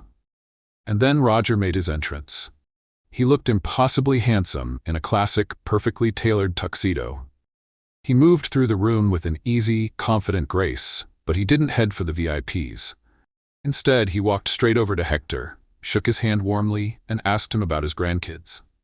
Then he went to the R&D team and started a deep conversation with Aris about the bioluminescent polymer.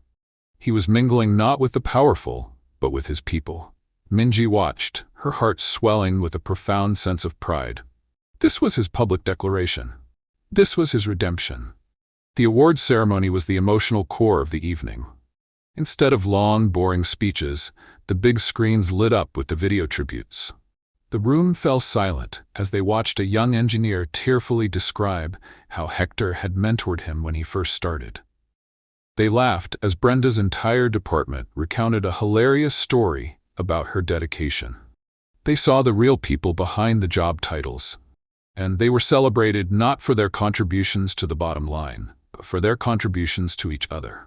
When Hector was named Employee of the Year and walked onto the stage to a thunderous standing ovation, there wasn't a dry eye in the house. After the awards, Colonel Panic took the stage.